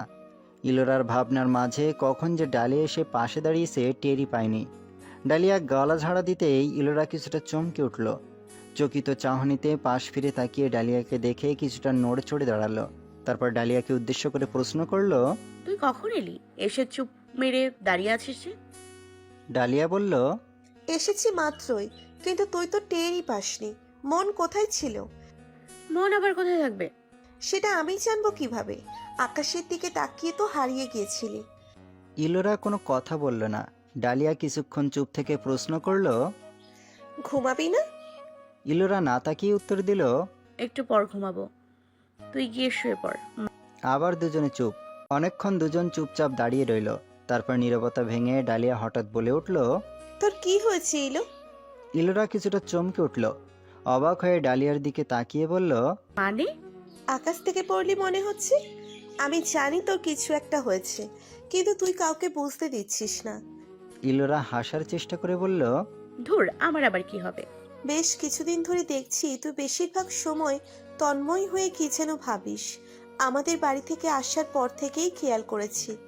এতদিন আমি কিছু জিজ্ঞেস করিনি, কিন্তু ঠিকই বুঝতে পেরেছি যে তুই কোনো কিছু নিয়ে খুব চিন্তিত। প্রথমে ভেবেছিলাম হয়তো ঠিক হয়ে যাবে, অথচ তার হলো না। এখন দেখছি দিন দিনই তোর চিন্তা বেড়েই চলেছে। কোনো বিষয় নিয়ে এতদিন যাবৎ চিন্তিত আছিস দেখে আমি খুব অবাক হয়েছি। আচ্ছা, কি এমন চিন্তা তোর যে এতদিন ধরে শুধু চিন্তাই করে যাচ্ছিস? ইলোরা এবার অনেকটা অবাক হয়ে গেল। ডালিয়া যে এভাবে তাকে খেয়াল করবে তা সে ভাবতেই পারেনি। তবু নিজেকে স্বাভাবিক রেখে বলল, তেমন কিছু হয়নি। ডালিয়া তেড়াভাবে বলল, অবশ্যই হয়েছে। I am 100% sure. কিছু হয়নি রে। কোনো সমস্যায় পড়েছিস? প্লিজ বল না, আমার সাথে তো তুই সব কথা শেয়ার করিস। তাহলে এখন করতে চাইছিস না কেন? তেমন কিছু হলে তো আমি সবার আগে আম্মুকে বলতাম, তাই না? বলার মতো কিছু হয়নি তাই বলিও নি। তুই শুধু শুধু ভুল ভাবছিস ডালিয়া। ডালিয়া সন্ধিহান কণ্ঠে বলল। তুই কিছু একটা লুকাচ্ছিস। ইলোরা ডালিয়ার মাথায় টোকা দিয়ে হেসে বলল, আজ আর গোয়েন্দাগিরি বাদ দিয়ে ঘুমোতে চল, আমার ঘুম পাচ্ছে। ডালিয়াকে আরও কিছু বলার সুযোগ না দিয়ে ইলোরা রুমে চলে গেল। ডালিয়ার সন্ধিহান দৃষ্টিতে শুধু তাকিয়ে রইল। ইলোরা যেতে না যেতে আবার এগিয়ে এসে বারান্দায় উকি দিল। ডালিয়া প্রশ্ন করল, কি? ইলোরা মুচকি হেসে ডালিয়াকে উদ্দেশ্য করে বলল, তাহসিন কিন্তু সত্যিই তোকে ভালোবেসে ফেলেছে, যে কোনো সময় প্রপোজ করতে পারে। তো ভেবে দেখিস একটু। ওর হয়ে পটানোর দায়িত্ব নিয়েছিস নাকি? ফ্রেন্ডের জন্য এটুকু করতেই পারি। কথাটা বলে ইলোরা দ্রুত বিছানায় গিয়ে শুয়ে পড়ল। ডালিয়া হা করে তাকিয়ে রইল কিছুক্ষণ। তারপর বুক ভরে নিঃশ্বাস নিয়ে সেও বারান্দা থেকে রুমে চলে গেল। ভোরবেলা নামাজ পড়ে রুম থেকে বেরোতেই জারিন দেখল এরেনের রুমের দরজা খোলা। রুমের লাইট জ্বলছে দেখে জারিন কপাল চাপড়ালো। রুমের দিকে পা বাড়াতে বাড়াতে বিড়বিড় করে বলল, বিদ্যাসাগর কি আজ ঘুমাওনি নাকি? রুমে ঢুকে দেখলো এরেন পড়ার টেবিলে বসে আছে, সামনে বই খোলা, অথচ তার মনোযোগ ফোনের দিকে। জারিন খেয়াল করলো এরেন ফোন হাতে নিয়ে এক ধ্যান স্ক্রিনের দিকে তাকিয়ে আছে। জারিনের কপালে হালকা ভাঁজ পড়ল। ধীর পায়ে এগিয়ে গিয়ে এরেনের ঠিক পিছনে দাঁড়ালো। মাথা উঁচু করে পিছন থেকে উকি মারল। ফোনের দিকে তাকিয়ে দেখলো স্ক্রিনে ইলোরার লাল শাড়ি পরা ছবি ভাসছে, যেটা এরেন বিয়ের দিন জ্যোৎস্নার রাতে তুলেছিল। শুধু চাঁদের আলোতে তোলায় মুখটা স্পষ্ট বোঝা যাচ্ছে না, কিন্তু শাড়িতে তার অবয়বটা দারুণ দেখাচ্ছে। এরেন ঘোর লাগা চোখে পলকহীন তাকিয়ে আছে। জারিন মুস্কি হাসল। এরেনের কানের কাছে মুখ নিয়ে ফিসফিস করে বলল, প্রেম পড়ে গেছিস? এরেন হকচকি উঠল। লাফ দিয়ে চেয়ার ছেড়ে উঠে দাঁড়িয়ে দ্রুত ফোনটা পকেটে ঢুকিয়ে ফেলল। অবাক হয়ে বলল, তুই? জারিন খিলখিল করে হেসে উঠল। এরেন আবার জিজ্ঞেস করল, তুই কখন এলি? জারিন হাসতে হাসতে বলল, এসেছি তো মাত্রই। তুই তো বউকে দেখতে ব্যস্ত ছিলি তখন। জারিন হেসেই চলেছে। জারিনের হাসি দেখে এরেন ভুরু কুঁচকে ফেলল। বুঝার চেষ্টা করে প্রশ্ন করল, পাগলের মতো হাসছিস কেন? তুই ভয় পেয়েছিস? ভয় পাবো কেন? কোনো সারা শব্দ না করে হঠাৎ এসেছিস, তাই ভেবেছিলাম আমি চলে এসেছে। অল্প বয়সী প্রেমিকদের মতো মায়ের কাছে ধরা পড়া ভয় পাচ্ছিস। এখন তো তোর বিয়ে করার বয়স, কাজেই আমি এসব নিয়ে নিশ্চয়ই বকা দিবে না। আরে দূর, এসব এখন জানাজানি হলে হুলস্থুল কাণ্ড ঘটতে পারে। জারিন হাসি থামিয়ে প্রশ্ন করল, সারাত ঘুমাসনি? হ্যাঁ, রাত 2টায় ঘুমিয়েছি। অ্যালার্ম দিয়ে রেখেছিলাম ফোনে। ফজরের পরপরই আবার উঠে পড়েছি। ও, আমি ভাবলাম সারা জেগে পড়াশোনা করে ক্লান্ত হয়ে পড়ছিস, তাই এখন বউকে দেখে ক্লান্তি দূর করছিস। এরেন হামি তুলতে তুলতে বলল। হঠাৎ মনে পড়লো তাই ছবি দেখছিলাম। জারিন মুচকি হেসে বলল। যাই বলিস, তুই কিন্তু অলরেডি ভাবির প্রেমে পড়ে গেছিস। এরেন আবার চেয়ারে বসতে বসতে প্রশ্ন করল। কিভাবে বুঝলি? জারিন বাংলা গানের এক লাইন গাইল। চোখ যে মনের কথা বলে। এরেন হেসে ফেলল, সত্য স্বীকার করে বলল। তা ঠিক, চোখের সামনে দেখতে দেখতে প্রেমে পড়ে গেছি। হয়তো বউ বলেই প্রেমে পড়েছি, অন্য কেউ হলে পড়তাম না। আমারও তাই ধারণা। বইয়ের প্রেমে পড়তেই পারিস, এতে দোষ নেই, তবে এতটুকু প্রেমে পড়িস না যাতে পরে কোনোভাবে এই সম্পর্কটা ভেঙে গেলে তোকে কষ্ট পেতে হয়। এরেন মলিন হেসে মাথা দোলালো। জারিন আবার বলল। এখন শুধু ভাবি তোর প্রেমে পড়লেই হয়। এরেনের মুখটা সামান্য গম্ভীর হয়ে গেল। ছোট একটা দীর্ঘশ্বাস ছেড়ে বলল। ও তো এখনো আমার সাথে স্বাভাবিক হতে পারছে না রে। এখনো সামনে পড়লে অস্বস্তিতে পড়ে, বারবার এড়িয়ে যায়। ও স্বাভাবিক না হলে সম্পর্কের বিষয়ে আলোচনা কিভাবে করব বল? জারিন কিছুটা চিন্তিত কণ্ঠে বলল। আচ্ছা, ওর আচরণ দেখে কি বুঝতে পারিস? ওর আচরণ দেখে কি বুঝতে পারিস না তোর প্রতি ওর কোনো ফিলিংস বা টান আছে কিনা? এরেন মাথা দুলিয়ে বলল। ওর মনে কি চলছে বোঝার উপায় নেই, কিন্তু এটুকু বুঝতে পেরেছি যে ও নিশ্চয়ই আমাদের সম্পর্কটা নিয়ে কিছু একটা ভাবে। কিভাবে সেটাই বুঝতে পারি না। ও এই সম্পর্ক থেকে মুক্তি চায় নাকি সম্পর্কটাকে একটা সুযোগ দিতে চায়, তাই স্পষ্টভাবে না বললে কিভাবে বুঝবো? কোনোভাবে কি ওর সাথে ঠান্ডা মাথায় আলোচনা করা যায় না? ওই যে বললাম, আমার সামনে ও কখনো স্বাভাবিক থাকতে পারে না। আমি তো প্রতিদিন চেষ্টা করি ওর সাথে কথা বলার, কিন্তু ওই তো সুযোগ দেয় না। কিছু বলার আগে কোনো একটা অজুহাত দেখিয়ে পালায়। এভাবে চললে তো হবে না ভাইয়া, বিয়ের 2 মাস হয়ে গেল। এখনো যদি তোরা নিজেদের মধ্যে কথা বলে সব ঠিকঠাক না করিস তাহলে আর কবে করবি? পরে দেখবি বেশি দেরি হয়ে গেলে এর জন্য আফসোস করতে হবে। আমি তো চেষ্টা করেই যাচ্ছি, আর কি করব বল? জারিন নিচের ঠোঁট কামড়ে আপন মনে কিছুক্ষণ ভাবল, তারপর হঠাৎ উৎফুল্ল হয়ে বলল। আরে তোর বোন আছে কি করতে? পরে চেষ্টা না হয় আমিই করব। মানে কি করবি তুই? আমি ওর সাথে দেখা করব। আমি যেহেতু মেয়ে, আশা করি ও আমার সাথে কথা বলতে ততটা অস্বস্তিতে পড়বে না যতটা তোর সাথে পড়ে। মানে তুই আমাদের সম্পর্কের ব্যাপারে কথা বলবি ওর সাথে? জারিন উপর নিচে মাথা দোলালো। এরেন খুশি হয়ে বলল। এই বুদ্ধি আগে আসেনি কেন আমার মাথায়? আরে বাহ বুড়ি, তোর দেখছি বুদ্ধি বাড়ছে। জারিন এক ভুরু উঁচিয়ে বলল। পারছে মানে আগে ছিল না? এরেন দাঁত কেলিয়ে হেসে বলল। তুই তো গাদি ছিলি। জারিন রেগেমেগে সজোর এক থাপ্পড় মারল এরেনের পিঠে। মুখ ফুলিয়ে বলল। কথা বলবি না আর আমার সাথে। তোর বউ এনে দেব না, সারা জীবন বিবাহিত ব্যাচেলর লাইফটা কাটা। জারিন খটখট শব্দ করে হেঁটে দ্রুত রুম থেকে চলে গেল। এরেন শব্দ করে হেসে উঠল। পরক্ষণেই আবার আপন মনে কিছু ভাবল। তারপর পকেট থেকে ফোনটা বের করে আবার ইলোরার ছবি বের করলো। মুগ্ধ দৃষ্টিতে তাকিয়ে থেকে আপন মনে বিড়বিড় করলো। সিরিয়াসলি? এই মেয়েটা অ্যারেন জামানের ওয়াইফ? তো মিসেস অ্যারেন জামান খুব শীঘ্রই আপনার হাজব্যান্ড আপনাকে অনলিমি করে রাখবে। Be ready. কিছুক্ষণ ঠোঁট কামড়ে হেসে এরেন ফোনটা টেবিলে রেখে পড়ায় মনোযোগ দিল। ভার্সিটিতে এসে হতে মোনার খুশি দেখে রীতিমতো সবাই হা হয়ে তাকিয়েছে ওর দিকে। গতকাল নাকি পাত্রপক্ষ ওকে দেখতে গিয়েছিল। অনেকটা হঠাৎ করেই ব্যাপারটা ঘটেছে। মোনা কিছুই জানতো না। গতকাল বিকেলে তার বাবা হঠাৎ জানায় যে সন্ধ্যায় তাকে দেখতে আসবে।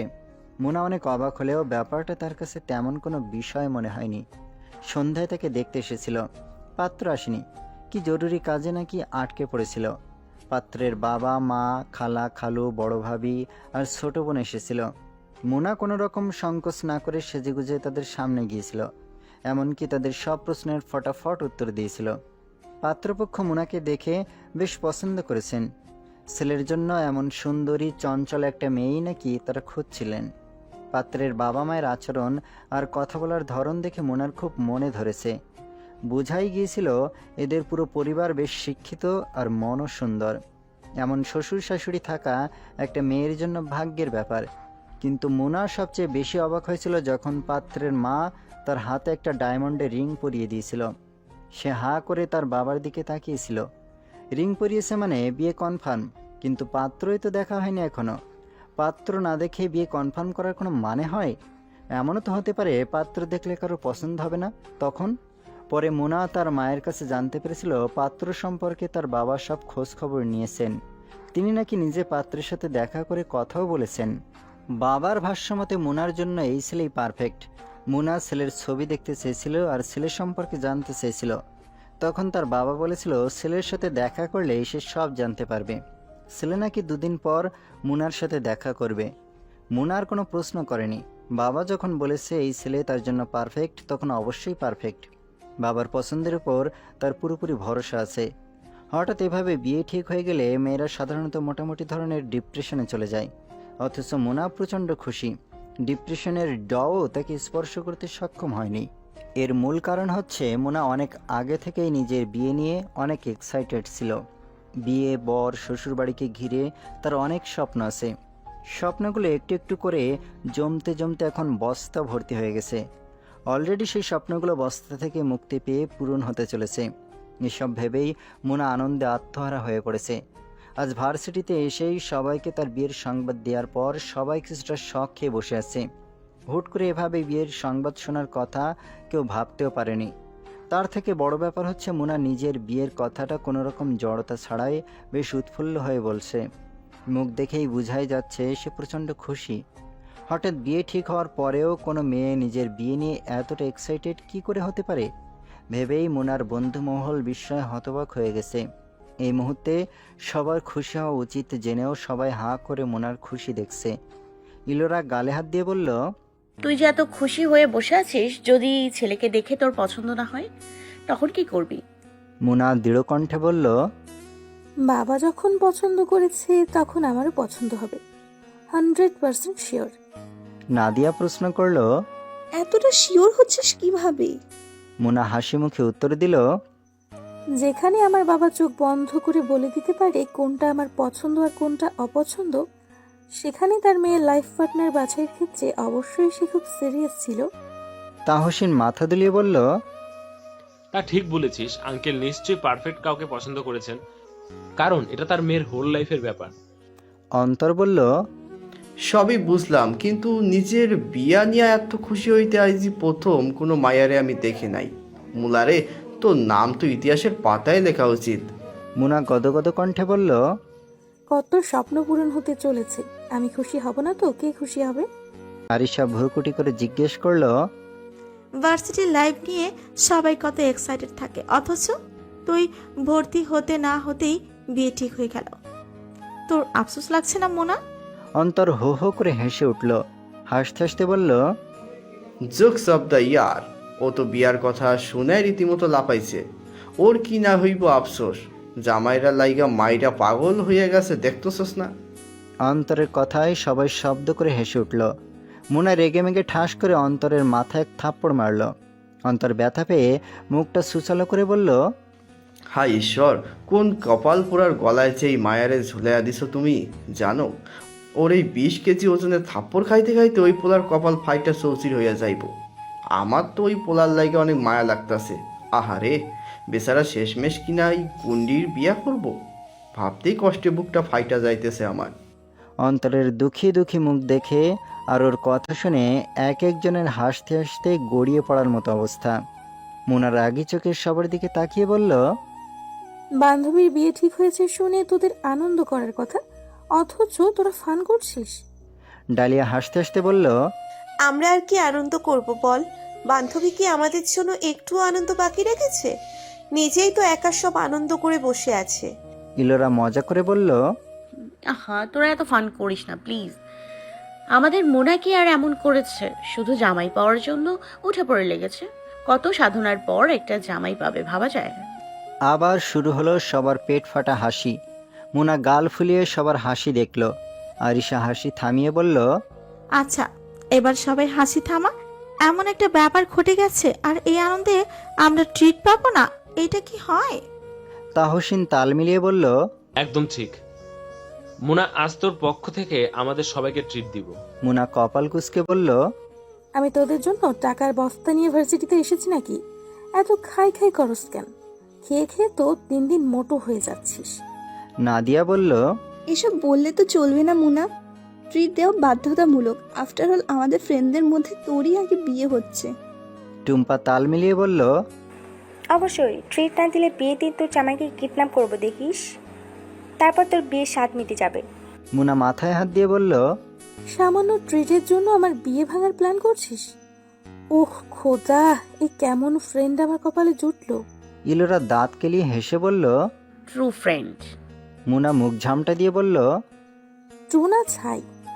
আরিশা বলল, ওসব ট্রু ফ্রু পরে বোঝা যাবে, এখন তাড়াতাড়ি ট্রিট দিবি চল। মুনা আরিশার দিকে তাকিয়ে বলল, হ্যাঁ, তোদের ট্রিট দিব পথে বসার জন্য। অন্তর অবাক হবার ভান করে বলল, বিয়ার আগে এমন কিপটামি করতেছস? বিয়ের পর তো কইবি তোদের একবেলা দাওয়াত কইরা খাওয়াইলে আমার জামাই ভিখারি হইয়া যাইব। তাহসিন অন্তরের কাঁধে হাত রেখে বলল, একদম ঠিক কইছস মামা। একদিকে বাপের টাকা, অন্যদিকে জামাইয়ের টাকা, তবু কেমন কিপটামি করতেছে এই মাইয়া। মুলা, ট্রিট না দিলে তোর সংসারে 4-5টা সতীনের জ্বালা ভোগ করতে হইব দেখিস। মুনা মুখ ভেঙিয়ে বলল, শয়তানের দোয়া কবুল হয় না। সন্ধ্যা 8টা। মুনা পড়ার টেবিলে বসে আছে, সামনে বই খোলা, অথচ সেদিকে তার ভ্রুক্ষেপ নেই। সে অন্যমনস্ক হয়ে নিজের বরের কথা ভাবছে। বরের ব্যাপারে এখনো পর্যন্ত সে কিছুই জানে না।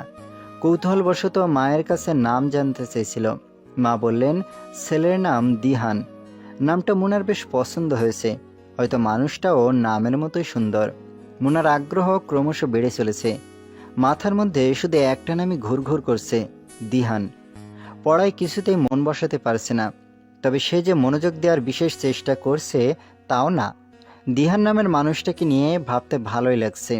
মানুষটাকে নিয়ে মনের মধ্যে নানান জল্পনা কল্পনা তৈরি হচ্ছে। ভাবতে ভাবতে মনের পর্দায় মানুষটার দারুণ একটা মুখাবয়বও তৈরি হয়েছে। মাঝে মাঝে মুনার ঠোঁটের কোণে মুচকে হাসির রেখা ফুটে উঠছে। মুনার স্বর্গীয় ভাবনায় এক বালতি জল ঢেলে দিয়ে বিছানায় পড়ে থাকা ফোনটা বেপরোয়ার মতো বেজে উঠল। মুনার ভাবনায় ডুবে থাকায় ফোনের রিংটোনের শব্দ কানে যেতেই চমকে উঠল। এমন একটা সময় ফোনটা ডিস্টার্ব করায় মেজাজটা খারাপ হয়ে গেল। ফোনটা ধরতে ইচ্ছে হলো না, তাই বসেই রইল। কিন্তু ফোনটা কেটে গিয়ে আবার বেজে উঠল। হয়তো বন্ধুরা কেউ কল করেছে ভেবে অনিচ্ছা সত্ত্বেও চেয়ার ছেড়ে উঠে বিছানার কাছে এগিয়ে গেল। ফোনটা হাতে নিয়ে দেখল আননোন নাম্বার। কপাল হালকা কুঁচকে ভাবল কে হতে পারে। এমনিতেই মেজাজটা বিগড়ে গেছে, তার মধ্যে আবার আননোন নাম্বার দেখে রাগটা আরও এক ধাপ বেড়ে গেল। ফোনটা রিসিভ করে কানে ধরল, কিন্তু কোনো কথা বলল না। 1 মিনিট পার হয়ে গেল, অথচ ফোনের ওপাশ থেকে টু শব্দটি পর্যন্ত শোনা গেল না। মুনা কিছুটা অবাক হলো, তারপর নিজেই বলে উঠল, হ্যালো। ওপাশ থেকে কোনো সাড়া পাওয়া গেল না। পরপর কয়েকবার মুনা হ্যালো হ্যালো করলো, তবু ওপাশে শুধুই নীরবতা। মুনা চটে গিয়ে বলল, আশ্চর্য, বোবা নাকি? কথাটা বলে মুনা কান থেকে ফোন নামিয়ে কেটে দেওয়ার প্রস্তুতি নিতেই হঠাৎ ফোনে একটা পুরুষালী কণ্ঠ ভেসে এলো। আমার মনে হয় বোবারা কথা বলতে পারবে না, জেনেও কোনো সুন্দরী মেয়েকে কল করবে না। মুনা এবার হা করে ফোনের দিকে তাকিয়ে রইল। তারপর ফোনটা আবার কানের কাছে ধরে কিছুটা গম্ভীরভাবে প্রশ্ন করলো, কে আপনি? ওপাশ থেকে উত্তর এলো, কেউ একজন। কেউ একজন, সেটা তো আমিও জানি। আপনার পরিচয় জানতে চেয়েছি। ওসব দেখা হলে বলা যাবে, ফোনে বলতে ইচ্ছে করছে না। মুনার বিস্ময় এবার আরো বাড়ল। সে আবার বলল, আপনি বোধহয় ভুল নাম্বারে কল করেছেন, চেক করে দেখুন তো। লোকটা দৃঢ়ভাবে উত্তর দিল, আমি ঠিক মানুষকেই কল করেছি। আজব। আচ্ছা, আপনি কাকে কল করেছেন বলুন তো। স্পেশাল একজনকে, মানে যার কাছে কল করেছি সে আমার কাছে স্পেশাল। মুনা এবার চটে গেল, ধমকে উঠে বলল, ফাজলামি করার আর জায়গা পান না তাই না? রং নাম্বারে কল করে মিষ্টি মিষ্টি কথা বলার চেষ্টা করছেন। ফোন রাখুন, ফালতু লোক কোথাকার। ওপাশের লোকটার সঙ্গে সঙ্গে জবাব দিল, লাইক সিরিয়াসলি? তোমার মনে হয় তোমার উড বি হাজবেন্ড একটা ফালতু লোক?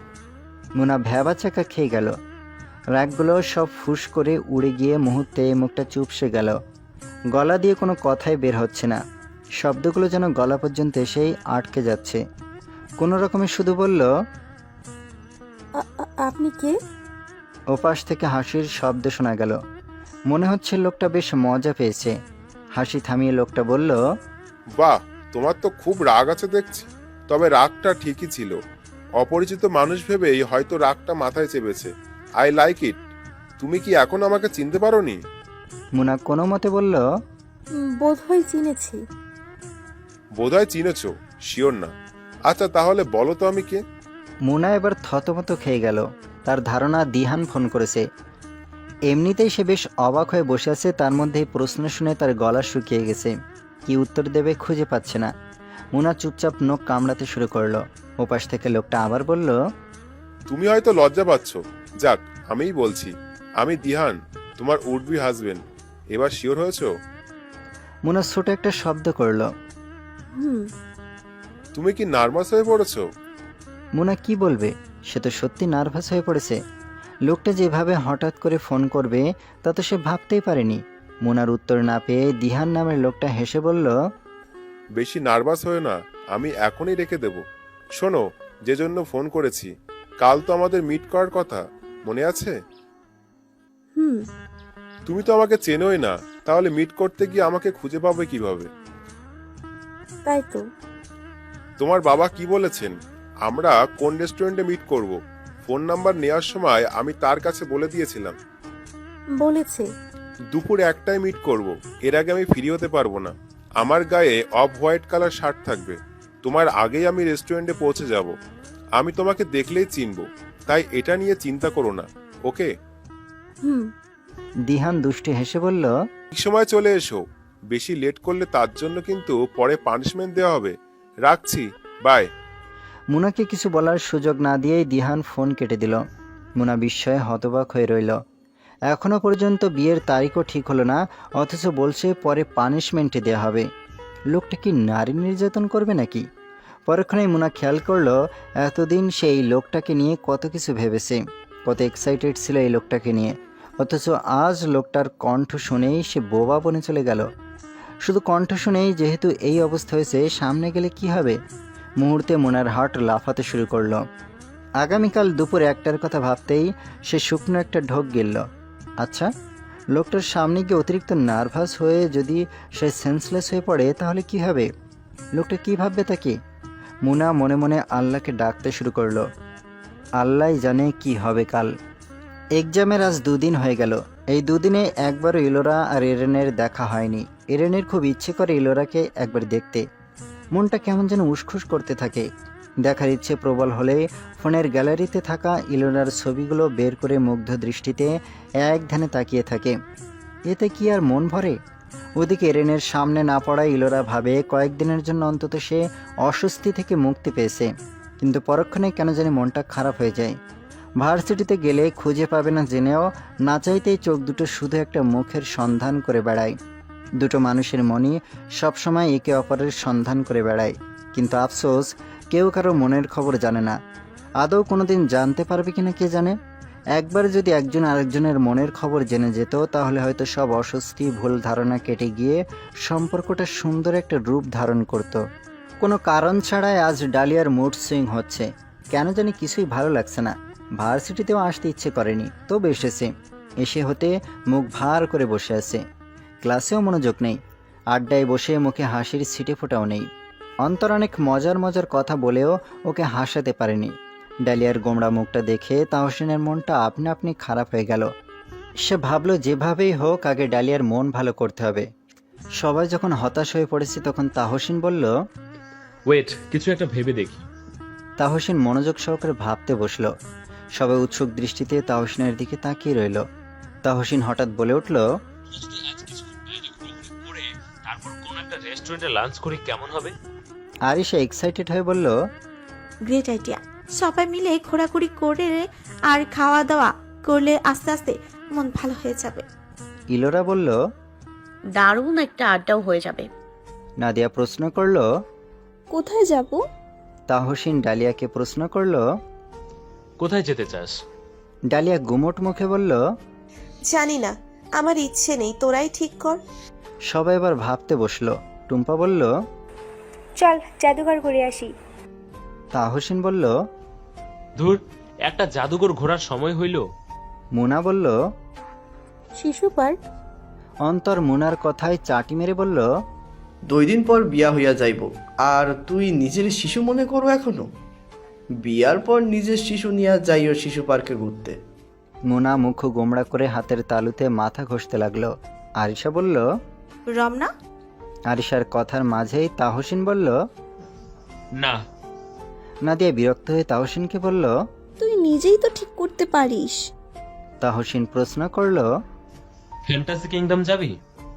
টুম্পা ঠোঁট উল্টে বলল, সবাই কি অত টাকা নিয়ে এসেছে? ফ্যান্সিটি কিংডম গেলে রেস্টুরেন্টে আর যাওয়া হবে না, না খেয়ে বাড়ি চলে যেতে হবে।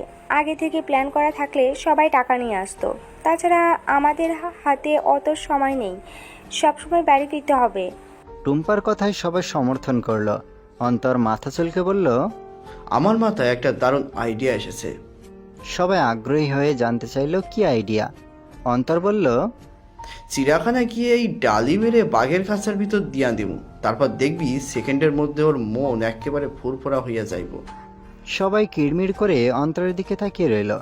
আরিশার আগত কণ্ঠে বলল, ফান বন্ধ রাখ। ইলোরা হঠাৎ উজ্জ্বল মুখে বলল, টুম্পা প্রশ্ন করল, কি? ডালিয়া তো ফুল অনেক পছন্দ করে, গ্রামে ওর ফুলের বাগানও আছে। ইলোরার কথা শুনে মোনা বলল, ফুলের মার্কেটে যাওয়ার কথা ভাবছিস নাকি? ইলোরা উপর নিচে মাথা দুলালো। তাহসিন বলে উঠল, গ্রেট, চল তাহলে সেখানেই যাই। কিছুক্ষণ ঘোরাফেরি করব, তারপর একসাথে লাঞ্চ করব সবাই মিলে। মুনা চমকে উঠল। এতক্ষণ পর তার খেয়ালই ছিল না যে আজ দুপুরে একটাই দিহানের সাথে তার দেখা করার কথা। আড্ডায় বসে ব্যাপারটা মাথা থেকে বেরিয়ে গিয়েছিল। বন্ধুদের সাথে ফুলের মার্কেটে যাওয়ার ইচ্ছা তারও আছে, কিন্তু লাঞ্চ তো করতে পারবে না। দিহান তো একটার মধ্যে চলে আসবে। একদিকে বন্ধুদের সাথে ঘোরাঘুরি আর আড্ডা মিস করতে ইচ্ছে করছে না, অন্যদিকে দিহানের সাথেও দেখা করতেই হবে। এখন উপায়? মুনা ভীষণ কনফিউশনে পড়ে গেল। নখ কামড়ে ধরে চিন্তা করতে লাগলো কি করা যায়। না, কোনো উপায়ই খুঁজে পাওয়া যাচ্ছে না। মুনাকে অন্যমনস্ক দেখে ডালিয়া প্রশ্ন করল,